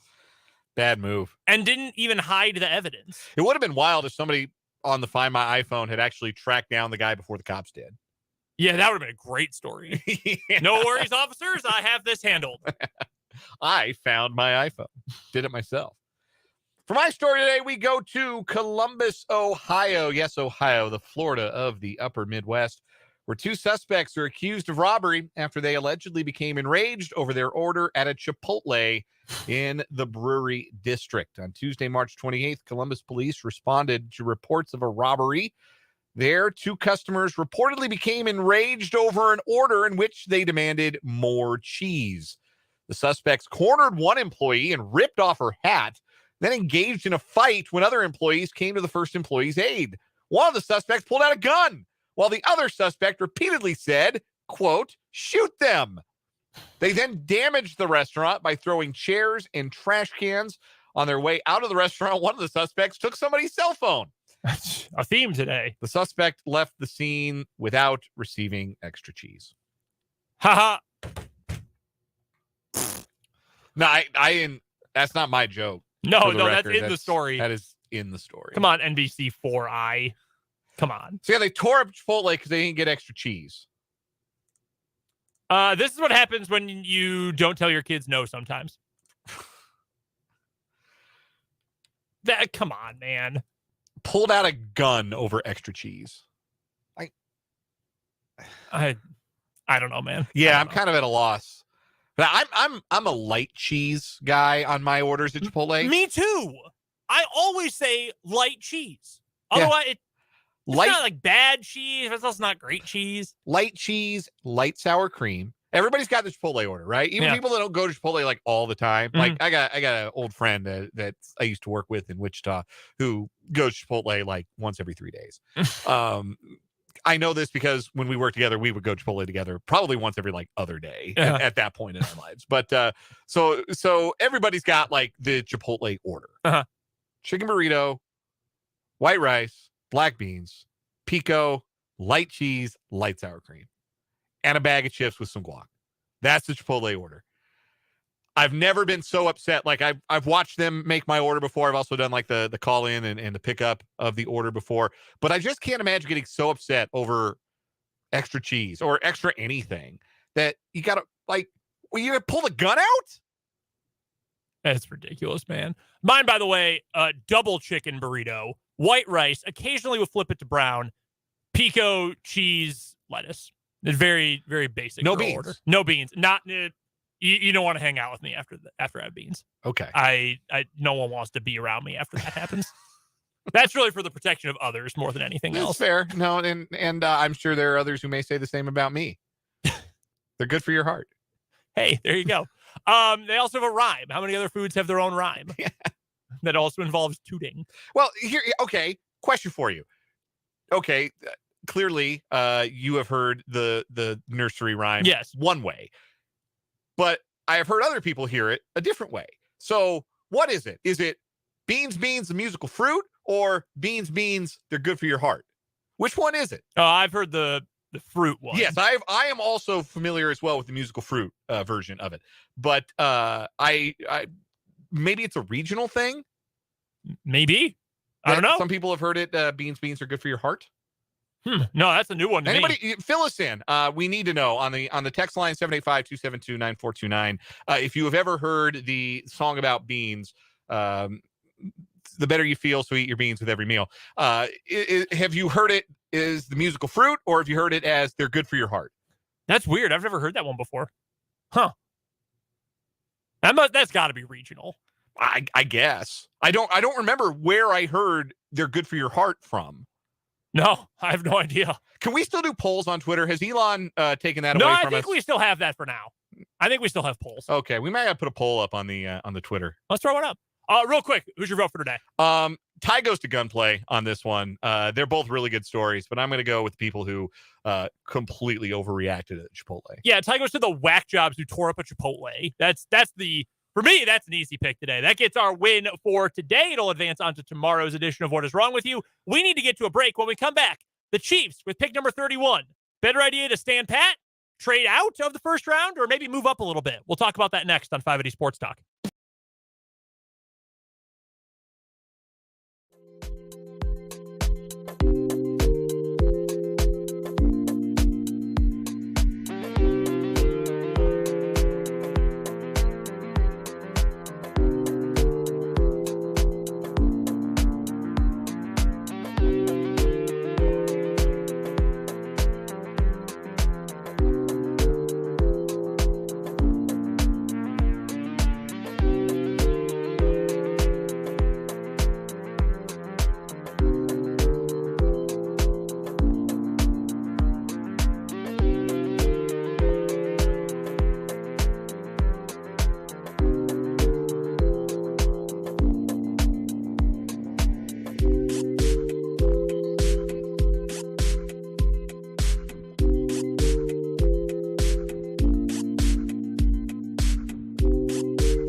443 on 580 Sports Talk. I'm Brendan. He's Dan. Thanks so much for being a part of the show today. We've got Royals baseball coming up tonight. 6:40 first pitch. Royals doing a lot more pre-7 o'clock first pitches this year. I think a lot of teams are moving towards that. And when you combine that with the pitch clock, it's going to be a lot of games to get done before 10 o'clock. Sunday Night Baseball was done at 8:45 last night. That's wild. Yeah. Those games usually take way too long. It's going to have an impact on young fans, man. It's going to impact young people's abilities to stay up and watch an entire baseball game. Or if you're taking a family to the game, your ability to stay for the whole game and get back home at a decent time, particularly midweek games during the school year. Like, it's a significant change that is very fan-friendly. I believe most of the Royals' 7-10 first pitches this year are between now and the end of May, and then again in September when kids are in school and you've got more time to get out to the park. Whereas summertime, get them done earlier. I think it's smart. I think that's really good business. By the way, real quick, we've got football to get to. Sunday Night Baseball last night, I accidentally flipped on the alternate feed of the game. I don't really like the commentary crew for Sunday Night Baseball. I mean, they're fine, but they're nothing special at all. Ravitch and David Cohn and Eduardo Perez. I accidentally turned on the K-Rod feed with Michael K and Alex Rodriguez. And no. Yeah. They were speaking to Michael Rubin, the guy who owns Fanatics. And I thought, wow, this is the single most unlikable segment of television I can imagine in the sports world. Like, A-Rod, who a lot of people still really don't like. Michael K, who, if he's not calling a game, is miserable to listen to, giving any sort of opinion on anything. And the guy who created the absolute worst sports apparel company in the world. Awesome. Cool. Great. I'm sure A-Rod was fascinated to pick the Fanatics guy's brain on business. So he can write his business and baseball book. Just incredibly unlikable. Just a weird guy. He's a really weird guy. Like, I think I'll never get too down on people who I think have a genuine passion for the thing they're talking about. Yeah. A-Rod loves baseball. Like, I think that his love for the sport, for the game, is 100% sincere. Like, they tell that old story about one of the reasons that he and Derek Jeter maybe didn't get along is, like, A-Rod would get done with a baseball game and go home and watch the West Coast games. Mm-hmm. Like, he's that kind of baseball guy. Yeah. Derek Jeter's like, I gotta go smash these models. Like, I don't know what kind of time you're on. I got gift baskets to make. Right. I gotta go sow my wild oats. And A-Rod, you're staying in so you can watch Angels A's. Like, weird, dude.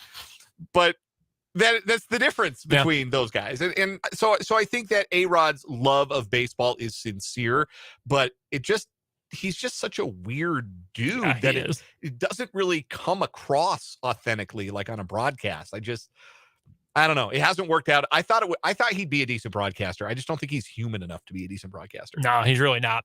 I did want to get to this from Bill Barnwell, who wrote a column today for all 31 teams who are picking in the first round.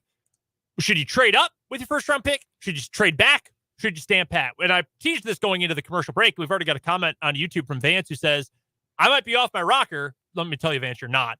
But I think the Chiefs should trade up to the 23rd pick if Nolan Smith from Georgia is available. That dude is a monster. So Vance is on the side of Chiefs should move up. By the way, I think Nolan Smith is going to be an awesome NFL player. And I hope, honestly, I would not be all that mad if the Packers traded back and or got a second first-round pick and went and got Nolan Smith. I think he's going to be a stud. So no, that's a great pick right there. Bill Barnwell agrees with that. He says the Chiefs should trade up. And he says the Chiefs have been typically aggressive in moving up in the first round, really during the Brett Veach era, most famously with Patrick Mahomes in 2017. They moved up to get Trent McDuffie last year. They moved up 8 spots, in fact, to go get him. They moved around again in the second round. They moved back with the Patriots, made 2 trades with them. He adds in that Brett Veach and company could be looking for another receiver, but I wonder if this is the draft in which they target the player who ends up as a long-term replacement for Travis Kelce. So he throws in a couple of names, including Michael Mayer from Notre Dame, generally considered the best tight end in the class, or Dalton Kincaid, who they may need to move up to go get. Everybody knows our affinity for Dalton Kincaid at this point. This is a Dalton Kincaid fan account here. Stud. I actually put a post up at the website. It's over at 580wibw.com. It's right at the top of the page right now. And it's a few different mock draft simulations. What if the Chiefs wanted to trade up to the mid-20s? What if they wanted to trade with the Vikings at 23 and go get a right tackle. Darnell Wright from Tennessee was the guy I picked. 5 years of a right tackle, former 5-star recruit, top 10 player in the country coming out of high school. Boom, get him. You're set at right tackle for 5 years. What if they moved up in the second round and got Felix and UDK Uzama because they need some edge rusher help, and he'll probably be there in the late 30s, early 40s. So if you want to go check that out, it's at the website right now. I agree with Bill Barnwell. The Chiefs have so many draft picks this year. They've got 2 in the 4th, 2 in the 5th. They've got about 1 million 7th rounders you can throw in as sweeteners or swap picks or whatever. I would absolutely go and try to make something happen to make sure you get your guy, whether that's Jordan Addison, whether that is Darnell Wright, Darnell Washington, the tight end from Georgia, or Dalton Kincaid. I'm always a fan of making sure you get your guy. So I'm in favor of the Chiefs moving up here 100% if the guy they want is somewhere in that 20 to 29 range. And they've got so much draft capital and so much high-end talent already on the roster, and they have the ability to be flexible in this draft. The signing of Juwan Taylor means they only really need one tackle, and if they think Lucas Niang's a starter, they don't need to go get that tackle early in the draft. They could look at tight end. They could look at wide receiver. They could look at edge rusher. There's a lot of different directions that they could go. And on the one hand, that could leave them willing to stand pat at 31. Because if you've got so many things that are not dire needs, but like we can fill with whatever we need is going to be there. Whatever we need is going to fall to us at 31. And we'll take the best player according to need. And then maybe you're more aggressive filling some other holes or some other needs in day 2 of the draft. And that's where you start to see the trades up into the second round, or a trade up into the third round, or a trade for an extra second round pick, whatever it might be. But I just think with the draft capital the Chiefs have, the number, just the sheer raw number of picks that they have, they're not going to be able to sign and roster 12 guys from this year's draft. Yep, so exactly. You may as well cash that in and give it the value of allowing you to pick 4 or 5 spots earlier, maybe in the second round, maybe in the first round, and go get, if you've got a chance to add a premium talent at a position. Because it's one thing to lay back and we're gonna find our way to an edge rusher at 31. One thing to lay in the cut and wait for that guy to fall into your lap, but it's quite another to say, hey, we can go trade up 7, 8 picks and get a guy we know can start. We can go get this year's version of Trent McDuffie, the guy who we have evaluated as a day 1 starter at this position, and go get him, whether that is a right tackle, whether that is a tight end, whether that's a wide receiver. That, I think, is the most prudent course of action for the Chiefs, given the amount of draft capital they have and the ability in this draft to go land, again, premium top-end talent at a certain position. And I think this is the year, too, when you've got so many mid-round picks and late picks as well. I would be all in on trying to move up specifically early. And a lot of front offices or fans who are really tapped into what front office tendencies are will tell you that you can find a lot of value making trades in rounds 3, 4, 5 when evaluations really start to differ, or you find even then you can start to find more diamond in the rough type guys. They'll tell you that the value is there. This is the year to me, if you're the Chiefs and you've got so many mid and late round picks, I would try to add at least one more top 60 pick. I would try to, at the bare minimum, get a better player in the first round, try to add another second round pick. Hell, I'd trade a 4th, a 5th, and something else to move back into the third round, which is a little bit later than the window I'm looking at. But I'd be willing to move any of those guys to get a top 45 player, to move up in the first round to get someone else, to move from pick 63 to pick 50, pick 45, something like that. I would be 100% in on that if I'm the Kansas City Chiefs. Because why not? Because you're going to see the cap continue to go up. You've got some contracts that you're going to need to figure out in the near future, including your 2 young offensive linemen in Humphrey and Smith. You're going to have to figure out their contracts within the next 2 years. Chris Jones, we imagine, is going to get a contract extension. Why not try to add some really good, cheap talent? And if you've got the extra stuff to throw in, I mean, hell, one red paper clip your way into getting another second round pick. Whatever it's, we'll trade you a 5th and a 7th and get another 4th. Then we'll trade 2 4ths and get a 3rd. Whatever it takes to go get that extra player or get those better players. I would be 100% all in on that. I I would not do this, okay? I would still say keep that first-round pick and try to move it up.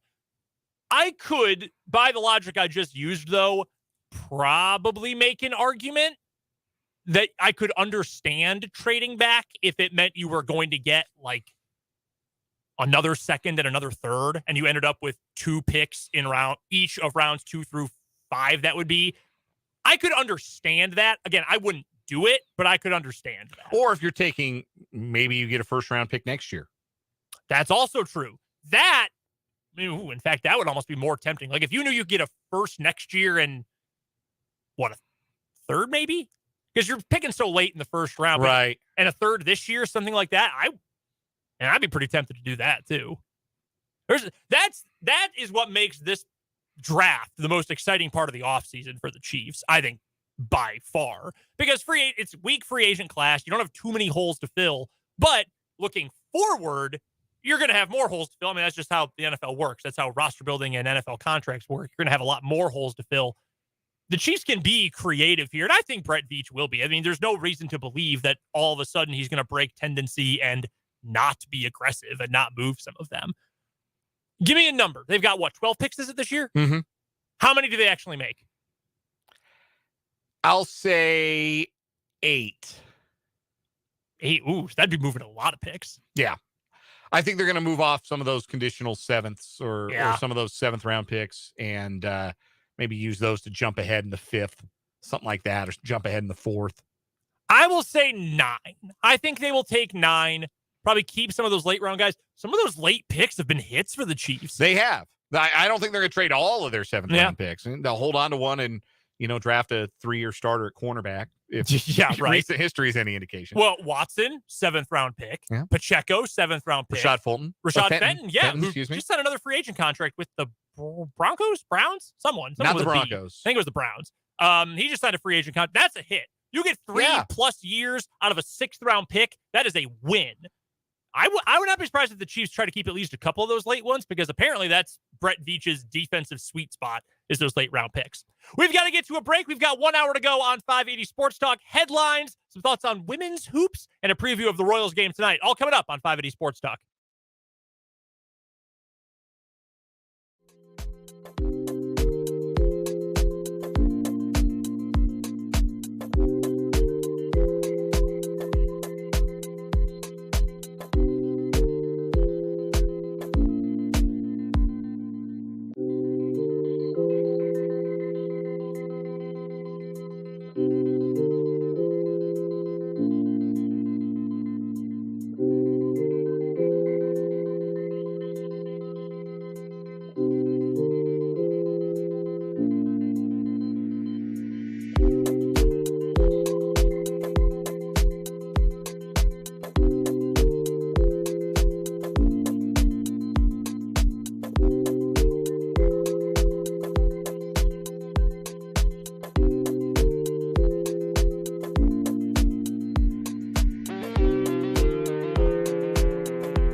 on 580 Sports Talk on this Monday, April 3rd. Brendan Dworzinski and Dan Lucero here with you. Thanks so much for being part of the show today. We appreciate it as always. If you want to get your thoughts heard and read by us, let us know on the text line, 785-272-9429, or in the comment section on YouTube. Sports on 580 WIBW is the name of our YouTube channel. Go subscribe if you have not already. And that's where you'll find all of our live streams and all of our other video content anytime. That's on YouTube, Sports on 580 WIBW. We've got our 580 Sports Talk headlines coming up here in just a moment to lead off this hour. We will also, later on in the hour, get some thoughts on the Women's National Championship game from yesterday. One of the most viewed women's basketball games of all time. The most. It is viewed, the, okay. In fact, yeah, they just released the viewership numbers. 9.9 million tuned in to watch this game with a peak viewership. That's your average viewership. Mm-hmm. Peak viewership, 12.6 million. That is a 103% year-over-year growth. So pretty good. Doubled the audience effectively. I mean, I watched because, well, one, I stumbled upon it because I did not realize it was tipping off in the middle of the afternoon. That was odd. But I thought, let's see what Caitlin Clark can do. And I know that's going to be part of the point that we bring up in the next segment, but she's pretty special. Yeah. They lost by, 17 points, and she put up 30? She had 30 and 8 assists. And, Iowa scored 85 points, and they were never really in the game in the second half. Yeah, truly incredible. LSU put on a show. So we'll get to some thoughts on that because I do think there's a lot of good that comes from that, but also a lot of bad. It's partially reflective of how people consume the women's game in particular, but also I think reflective of living in a time and era where it's very easy for everyone to get off a take immediately on everything. And that includes me, us. For sure. Yeah. So we'll talk about that a little bit later. Plus, we'll get you some final thoughts before the Royals take on the Blue Jays coming up tonight. And again, text line is open, 785-272-9429, and we'll take your comments in the YouTube feed. Sports on 580 WIBW is the name of our YouTube channel. With that, let's get to our 580 Sports Talk headlines for today, Dan. The first one for me, let's talk a little transfer portal. A couple of really big names have entered the portal this afternoon. Right as we were going on the air, right at 3 o'clock, it was reported that LJ Cryer of Baylor has entered the portal. Superstar for them for several years. Shot 43% on 6 threes a game for Baylor this year. Awesome shooter. Yeah, in terms of level of competition, volume, and just raw percentage, for my money, he's the best shooter in the country. Like I said, we talked about Baylor at length during the Big 12 basketball season. That backcourt was so good. And Keontae George, to me, is going to have the best NBA career. And Adam Flagler, to me, I think he's going to have an NBA career. I thought he was the best player on that team. But LJ Cryer was the one that if he was standing on the three-point line and the ball was out to him with nobody around, I say you might as well start walking back the other direction, boys. You made a mistake, and you're going to pay for it in the amount of 3 points. 43% on 6 threes a game is outrageous. That is a crazy number. Speaking of Adam Flagler, by the way, there are some whispers that he does not know what he is going to do next year. He's got another year if he wants. He's got his COVID year. Does he stay at Baylor? Does he want to go somewhere else? Curious to find out. Maybe he goes pro. Maybe he says, I'm done with this. I want to go make some real money. We'll see. But the two have entered the portal. LJ Cryer from Baylor, Max Asmus from Oral Roberts.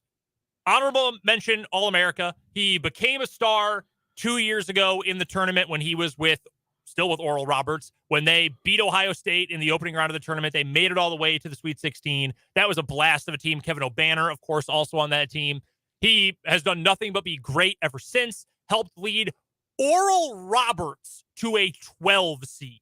That's crazy. Oral Roberts out of the Summit League, which is not an especially good basketball conference. And not an especially proud basketball program historically. A program that not even literally Bill Self could get to the NCAA tournament as their head coach. Pretty incredible, really. He's a stud of a player. So there are already some rumors out there about where these two are interested in going. I have read, this is not something I've been told. This is something I've read. Houston is the team to watch for LJ Cryer. Went to high school in Katy, Texas, which is on the western side of the Houston Metroplex. Yeah. Or what's the word I'm looking for? Yeah, the Metroplex is area. DFW. Yeah. The metropolitan area. The one, and I thought of this at the end of the hour when I brought it up, and I guess there is some smoke here. Wichita State might be the team to beat to get Max Asmus. That is where his head coach and recruiter, Paul Mills, is now after he left Oral Roberts.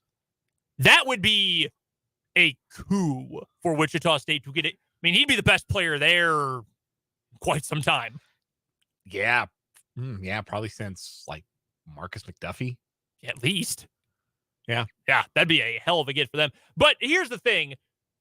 Both of those guys are really good, and every single team in the country should say, yeah, I want that guy. Yeah. Every single team in the country. I think LJ Cryer certainly is the guy who starts for most, if not all, Power 5 teams in America. Yes. Oh, absolutely. And Max Asmus probably walks into a lot of starting lineups too. There's two in this state he would walk onto and play starter minutes right away. I can think of one program in particular whose head coach in an interview over the weekend said he was looking for two guards who had played over 90 games of college basketball in their careers. I mean, that one, national coach of the year in particular. That seems to be a pretty obvious connection. I mean, Jerome Tang recruited LJ Cryer. Yeah. Why wouldn't you want to go play for that guy? I'm sure they have a good relationship. It seemed like Tang had good relationships with all those Baylor guys he coached. We got a texter connecting those same dots on the text line from the 785. Maybe LJ wants to get back with his old assistant coach. I tell you what, that'd be a major get.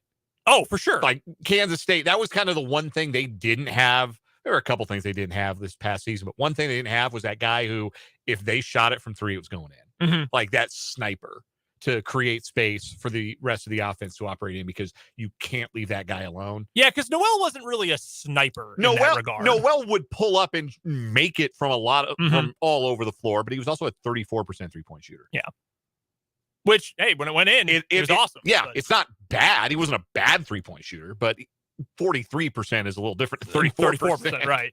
No, so that makes a lot of sense there. I think there's a bunch of places that would make sense for Asmus, but that's kind of the thing about NIL. And now there's two completely different types of NIL that fall under the same umbrella, even though they are wildly different. There's like, hey, I'm running a camp in my hometown for local kids in the neighborhood where I grew up, and it's $50 to play, and I'm going to put my face all over it, and you'll get a t-shirt and lunch, and you can get an autograph from me. Or I'm going to do ads for a car dealership or, some local business. That's one type of NIL. The other is, wow, we have a collective, and all of these local businesses poured billions of dollars into it, and we're just going to give it to players and have them show up at an event for 5 minutes. Two wildly different things. But because of the latter one, now every team who's got that kind of funding is in the mix for every player. If you're, I'll do the Kansas perspective on this. You're KU, you say, man, Cryer's got that connection with Jerome Tang, obviously strong there. Houston's got some interest in him. Kelvin Sampson's done a great job in recruiting. That one's going to be tough. Let's just pull out this Mr. Monopoly bag right here and hand it over to him legally now and make that happen. That evens out everything. Because if he says, hey, I'm going to go here, I'm going to make $300,000 this year, whatever, Duke could swoop in and say, okay, add a zero. Here you go. Come play for us. Like that, it has leveled the playing field to that degree. So I think it's fascinating that both those guys entered within about an hour of each other. Two instant impact players. Yeah, absolutely. One other college basketball note, Bill Self is scheduled to speak to the media on Wednesday for the first time since before the Big 12 tournament. Of course, Bill Self had the health issue that kept him from coaching, first in the Big 12 tournament, then in Kansas's short stay in the NCAA tournament, and has not spoken publicly or spoken to the media, made any remarks beyond a press release or his pregame conversations with Greg Gurley at the NCAA tournament. So this will be a meet the media opportunity for Bill Self. We have a texter from the 785 requesting that we talk them off the ledge in this regard.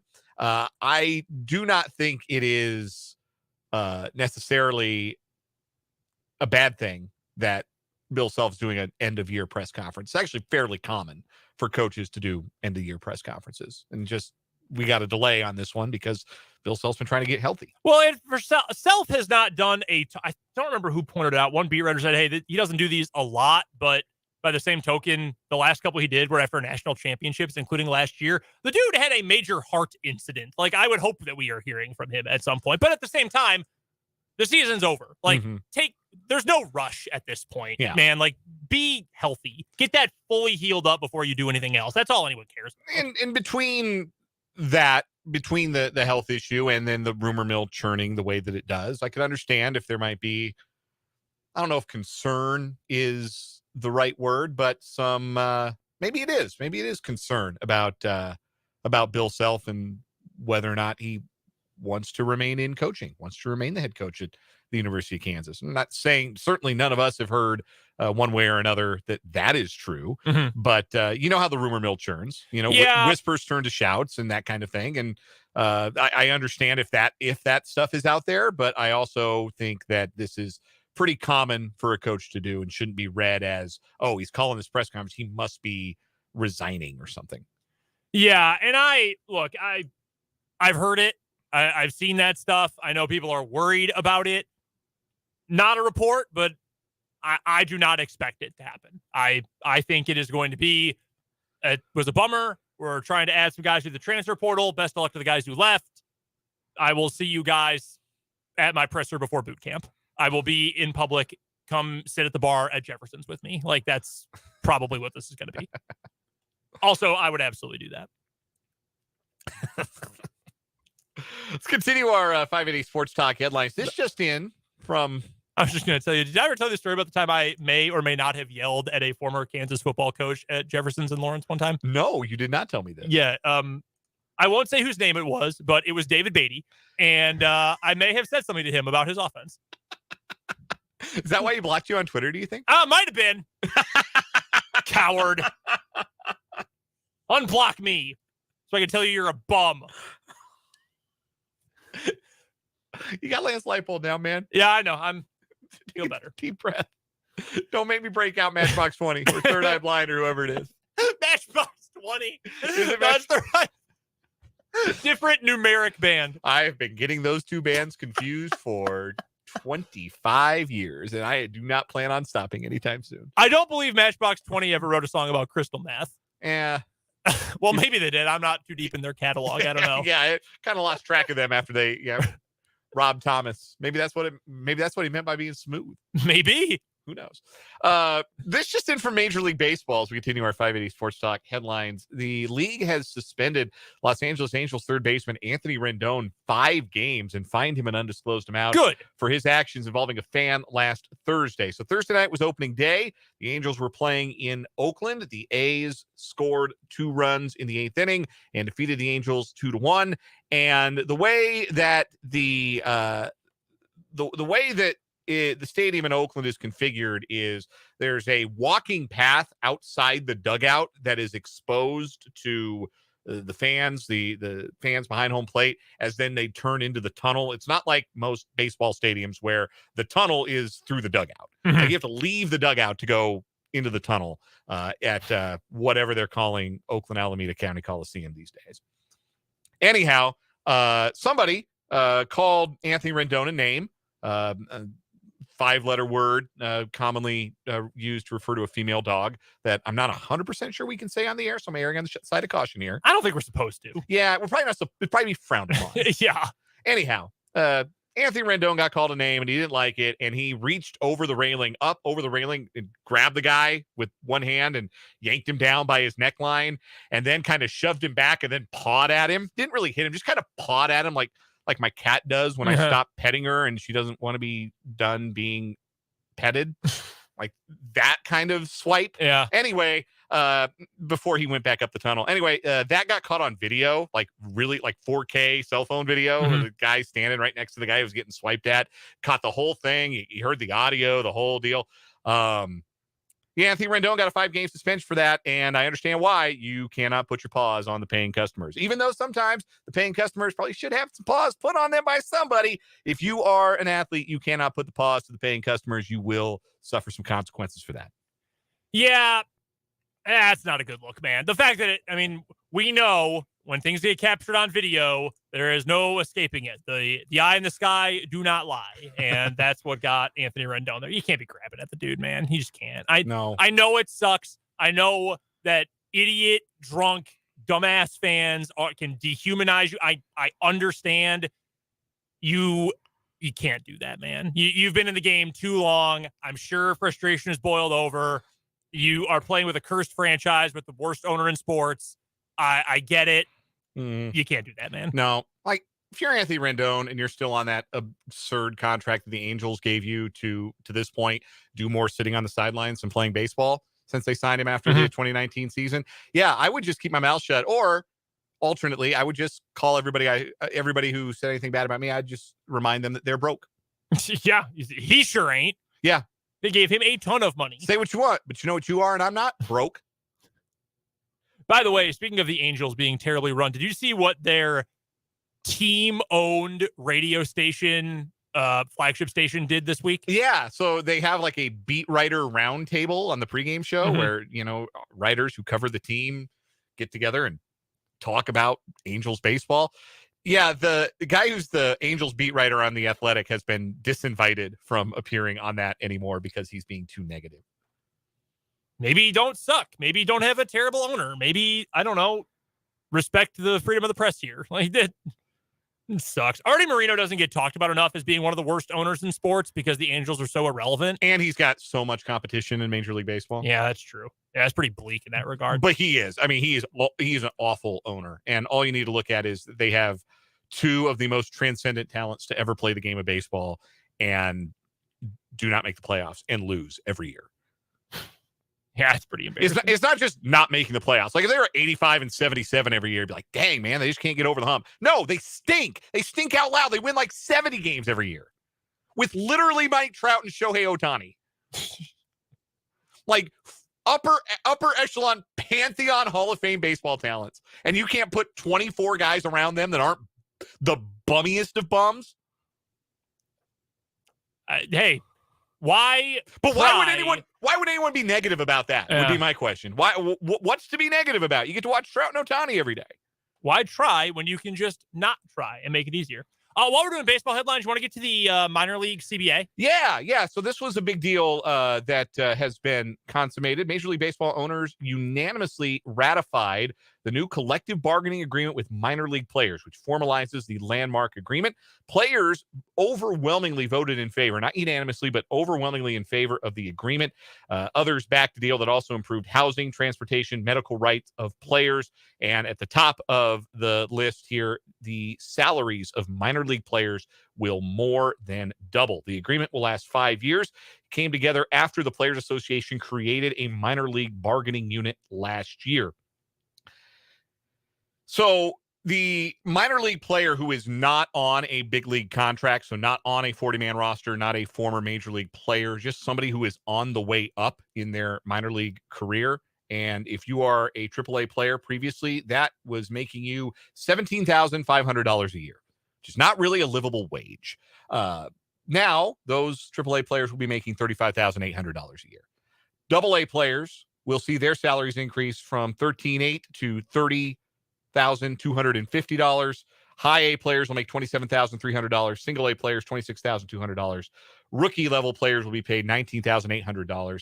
All players will be paid nearly year round, receiving a paycheck for the bulk of the offseason, which is part of the annual salary figures as well. So they are essentially now year-round salaried employees instead of being treated as apprentices, which is how Major League Baseball tried to treat them for a lot of years.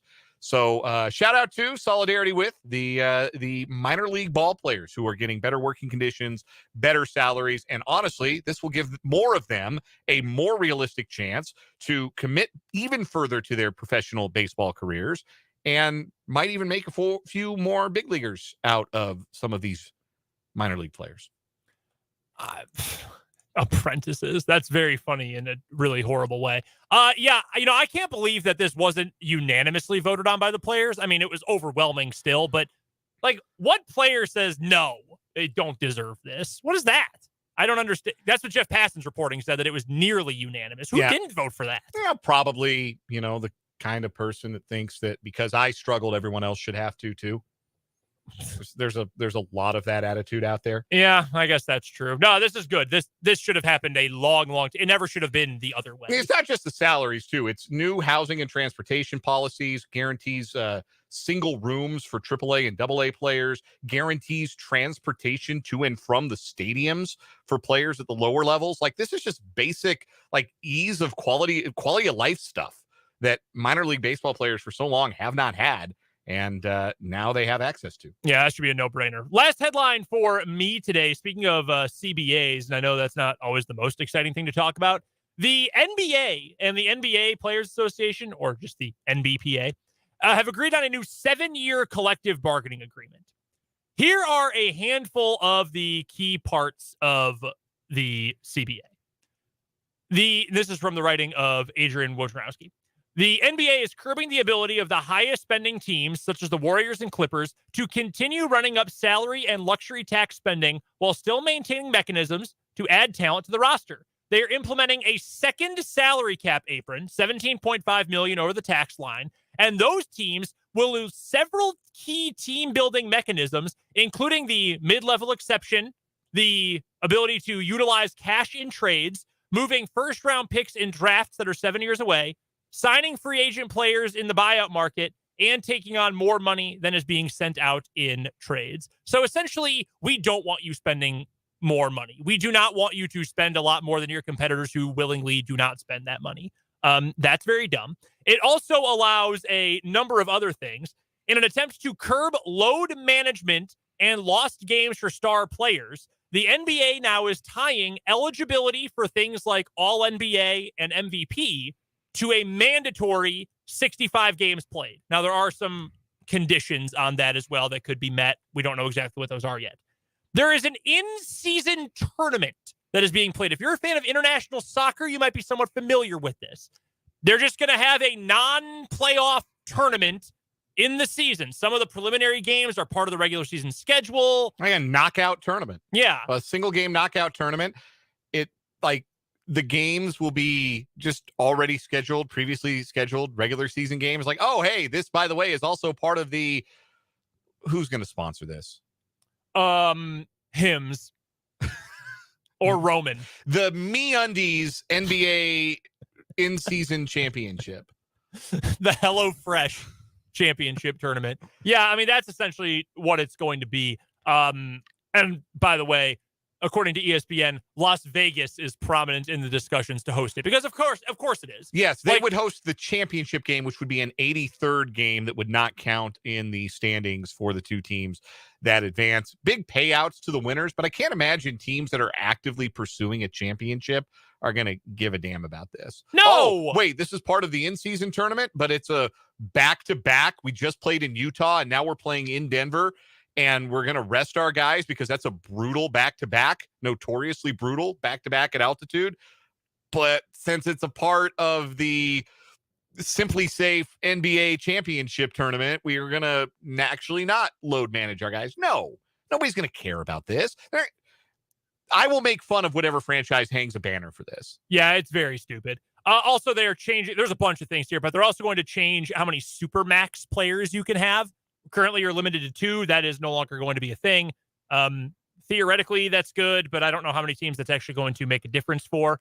Also, players are now allowed to invest and sponsor or be spokespeople for gambling companies, among other things, and alcohol, I believe. That's the dumbest part of the entire thing. Like, you don't want to be a pro athlete and in cahoots with one of the gambling houses, because then it looks bad if, let's say, you don't hit your over on total points or your team loses as significant underdogs. Yeah. Like, you don't want to protect yourself. Yes. You want to avoid even the appearance that you might be crooked. And I know, like, so we obviously, there used to be gambling, like, the Black Sox scandal in 1919, right? Like everybody points to that. Like there's too much real money changing hands from owners to players now to the point where it's never going to be somebody throws the World Series. Like that's not going to happen in 2023. Like there's too much money that the players have at stake,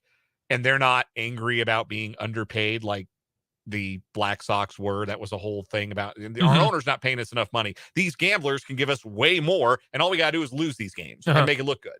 Like there's not more money being like nobody's going to offer Giannis more money to lose the NBA Finals than he can make from the Milwaukee Bucks. No, right? No. So that's just not a thing. That's not a consideration.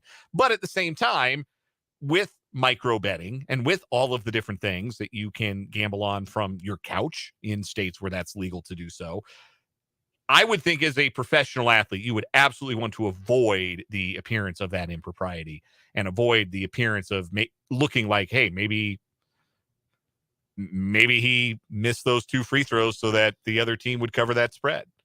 You just don't want. Why would you want to be a part of that? Like it doesn't make a whole lot of sense to me. A lot of this sucks, to be honest with you. A lot of these rules are bad. I almost wish we had more time to talk about this because we are bumping up against a break. Curbing the spending of the highest spending teams, that's bad. What kind of message does it, like, I'm a fan of a team with a notoriously cheap idiot owner in Jerry Reinsdorf. I don't want things to be easier for him. I don't want other teams to be punished for playing the game the way it's supposed to be played as an owner, trying to win. Paying the best players more money so that your team can win. Yeah, that's called competing. Also, the really funny thing about the example that Woj uses, the Warriors and the Clippers, for the Warriors, it has worked. You know why? Because they have a very good coach, and they've paid good players, and they have good infrastructure in place. The Clippers also spend a lot of money. Here's the amount of meaningful things they have won in franchise history. End of list. Like, it doesn't matter. You still have to have the infrastructure in place. Just spending a lot isn't how you win, but Adam Silver is a pants-on-head idiot and doesn't realize that. And then someday he will pay for his crimes against the sport of professional basketball. An in-season tournament. Give me a break. Yeah, it's the dumbest thing I ever heard of. What a crock.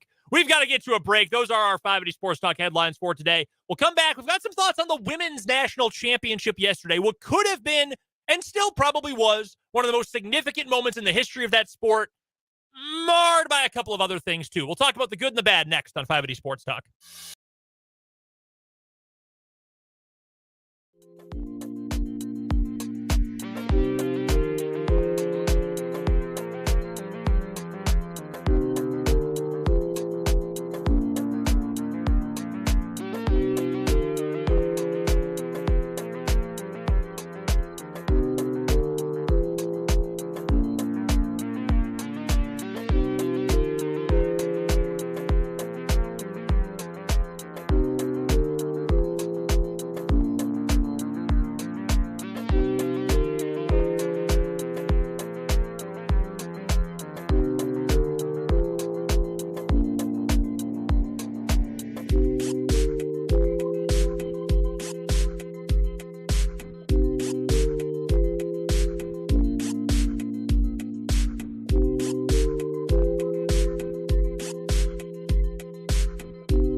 Brendan and Dan here with you on 580 Sports Talk on this Monday afternoon. Thanks so much for joining us.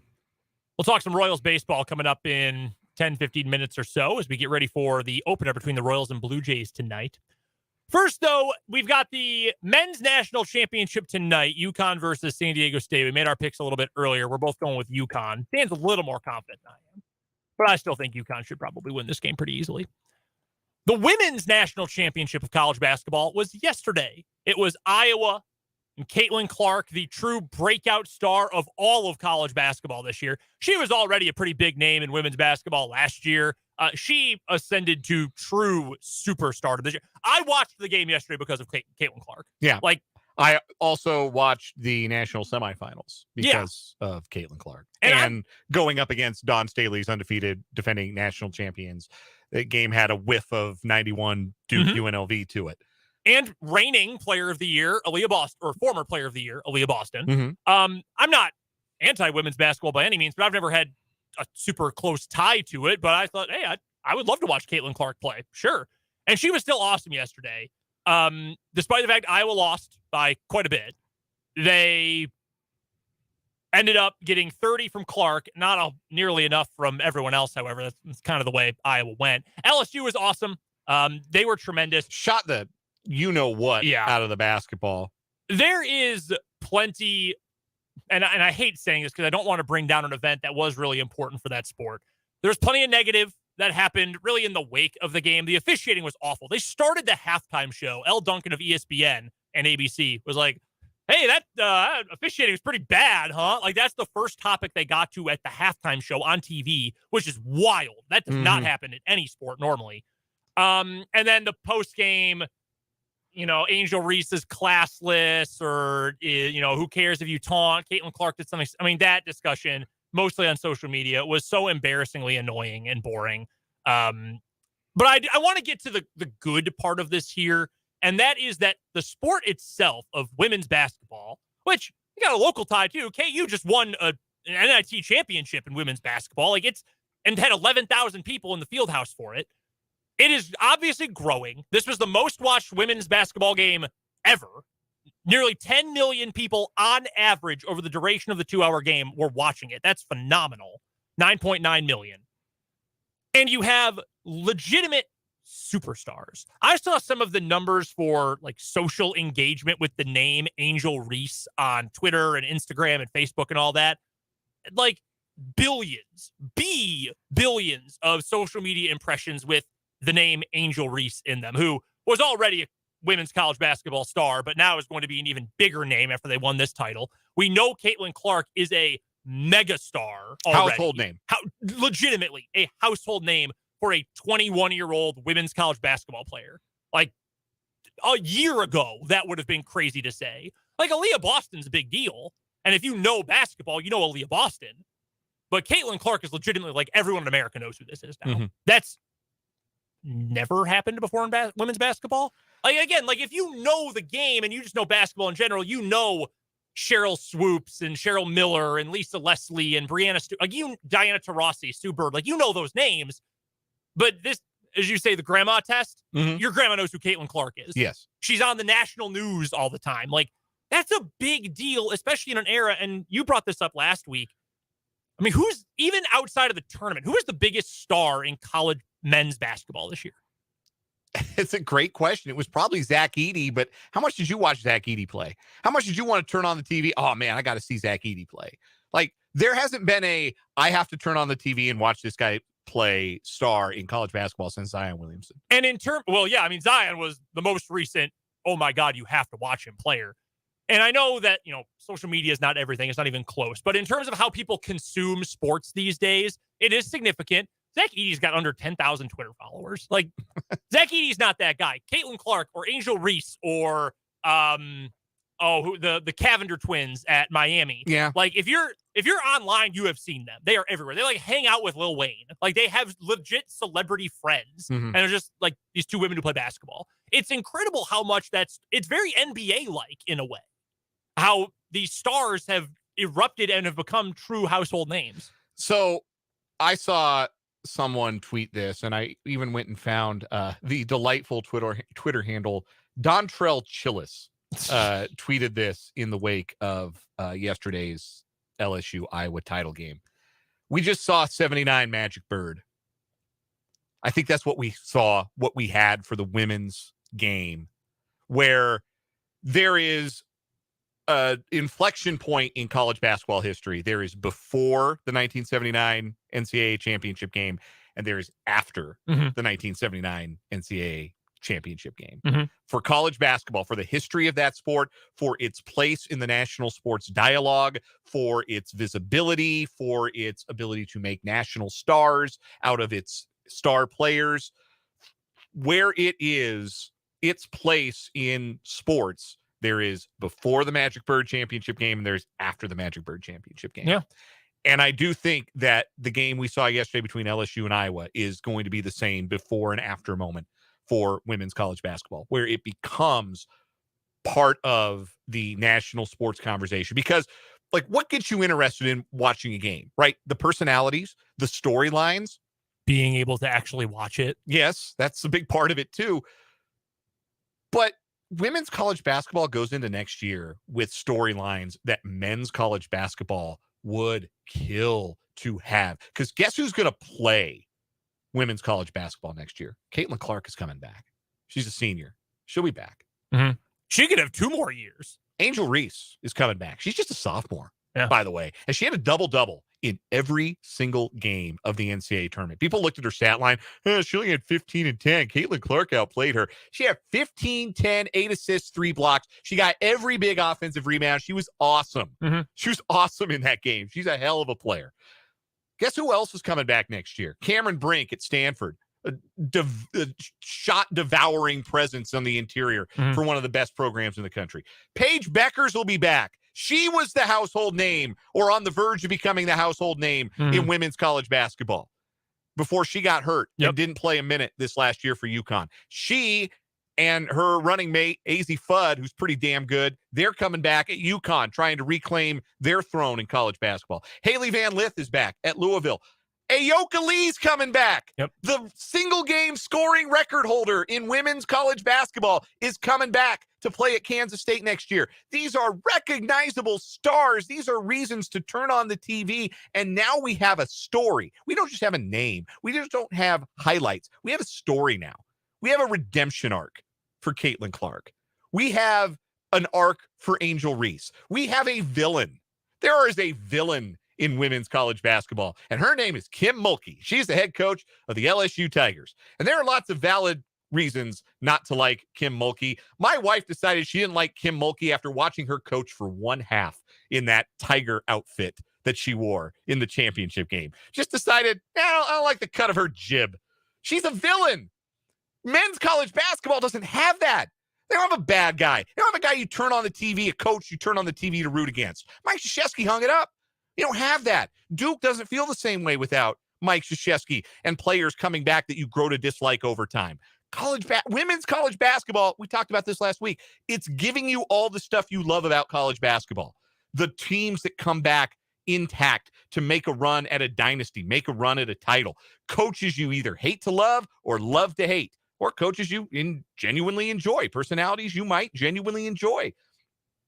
It is a more compelling narrative generator right now. Storylines, personalities. It's better at doing all that stuff right now than men's college basketball is. And the end result is we had a national championship game on a Sunday afternoon that was the most talked about sporting event of the weekend, the most viewed sporting event of the weekend. And yeah, there were a lot of takes that were really, really bad in the aftermath about, Angel Reese taunting Caitlin Clark in the aftermath.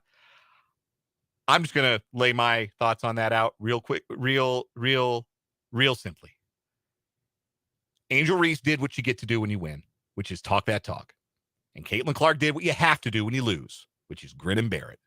And if you don't understand that, then you've never won or lost anything. Yeah, I mean, don't lose. And Caitlin Clark, by the way, does not need your protection from Angel Reese. Caitlin Clark can dish it out too, has dished it out. That's part of being a competitor. Like, I think that the way we talk about women's athletes is still evolving, and we're not all the way coming around to the idea we just treat them like athletes. Mm-hmm. Because they're not athletes, they're women's athletes. It's different. Right. Like that, I say that facetiously. Like that's how the narrative. That's not what is the reality. Like when Steph Curry does all the trash talking that he does, we don't rush to defend the players that he does it to. No. So we don't need to rush to defend Caitlin Clark in the face of Angel Reese being a little bit of a jerk. It should be said, it can be said she took something personally that wasn't even aimed at her, wasn't even in the same game, and let it fester and let it motivate her and let it build up to that moment in time. It was a little bit unnecessary, but you get to do it when you win. It's like it's the similar principle to I hate when they storm the court. Act like you've been there. Okay, beat them. Right. You don't want them to storm the court on you? Beat them. Act like you've been there before? No, winning is fun. It should feel fun every time you get to do it. No, I'm with you on that 100%. We've got to get to a timeout. When we come back, we'll talk a little bit about Royals versus Blue Jays tonight. But first, to start off this break, Dan, you've got a word from FanDuel. Yes, I do. The men's championship game, the final game of the tournament, is here. There's no better place to get in on the action than FanDuel, America's #1 sports book, because right now FanDuel is giving new customers a no-sweat first bet up to $1,000. That's up to $1,000 back in bonus bets if your first bet doesn't win. Just go to FanDuel.com/Lucero and sign up today for your no-sweat first bet. Then you can wager on everything from the money line to point spreads to which team will be cutting down the net. By the way, the line has moved a point in San Diego State's direction since we've been talking. Connecticut now 6.5-point favorites after spending most of the last 48 hours. They're fading Drake. 7.5-point favorite. I think they are. All on an app that's safe, secure, and super easy to use. Don't miss your shot at a no-sweat first bet up to $1,000 when you join FanDuel today. Just go to FanDuel.com/Lucero to sign up and make every moment more with FanDuel. Must be 21 and present in Kansas. First online real money wager only. $10 deposit required. Refund issued as non-withdrawable bonus bets that expire in 14 days. Restrictions apply. See full terms at FanDuel.com/sportsbook. FanDuel is offering online sports wagering in Kansas under an agreement with Kansas Star Casino LLC. Gambling problem? Getting help's your best bet. Call 1-800-522-4700 or visit ksgamblinghelp.com. We've got some Royals thoughts after this on 580 Sports Talk.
Royals versus Blue Jays coming up tonight. First game of a 4-game set. Do the Royals get 3.5 runs? Sure, why not? Jose Barrios was lousy last year. I thought he was one of the best pitchers in baseball, and he had a good half year when Toronto acquired him at the deadline in 2021. Then last year he stunk. Yeah, he was awful all last year. I was going to pull up his career numbers against the Royals. I do believe they're pretty good. He, until last year, was really good in general.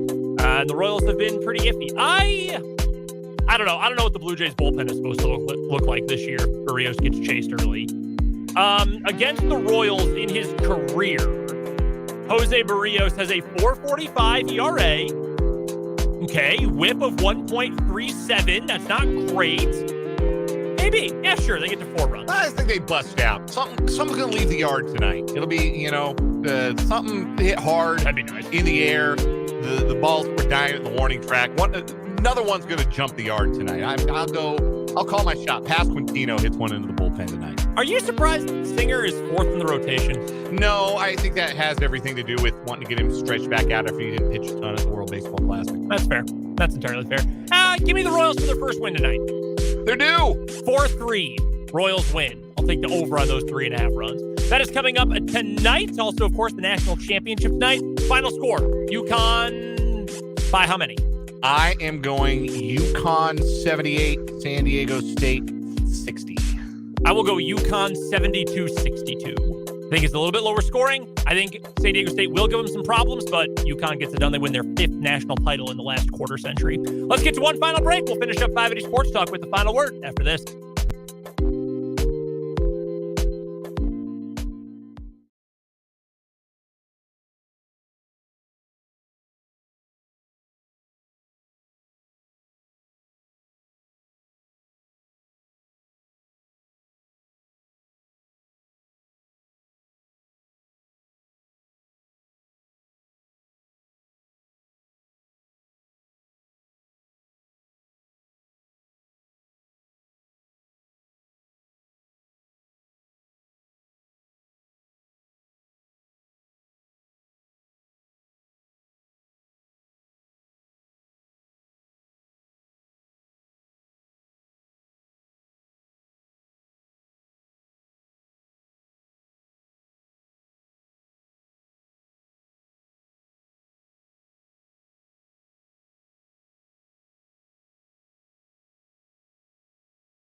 Time to wrap up 580 Sports Talk with a quick final word before we get out of here for Royals baseball. Dan, you're up first. Big weekend for women's sports. Thought it was awesome again to see 11,000 plus at Allen Fieldhouse for the WNIT final. It was awesome to see a record crowd of 11,000 plus at Children's Mercy Park for the Kansas City Currents home opener.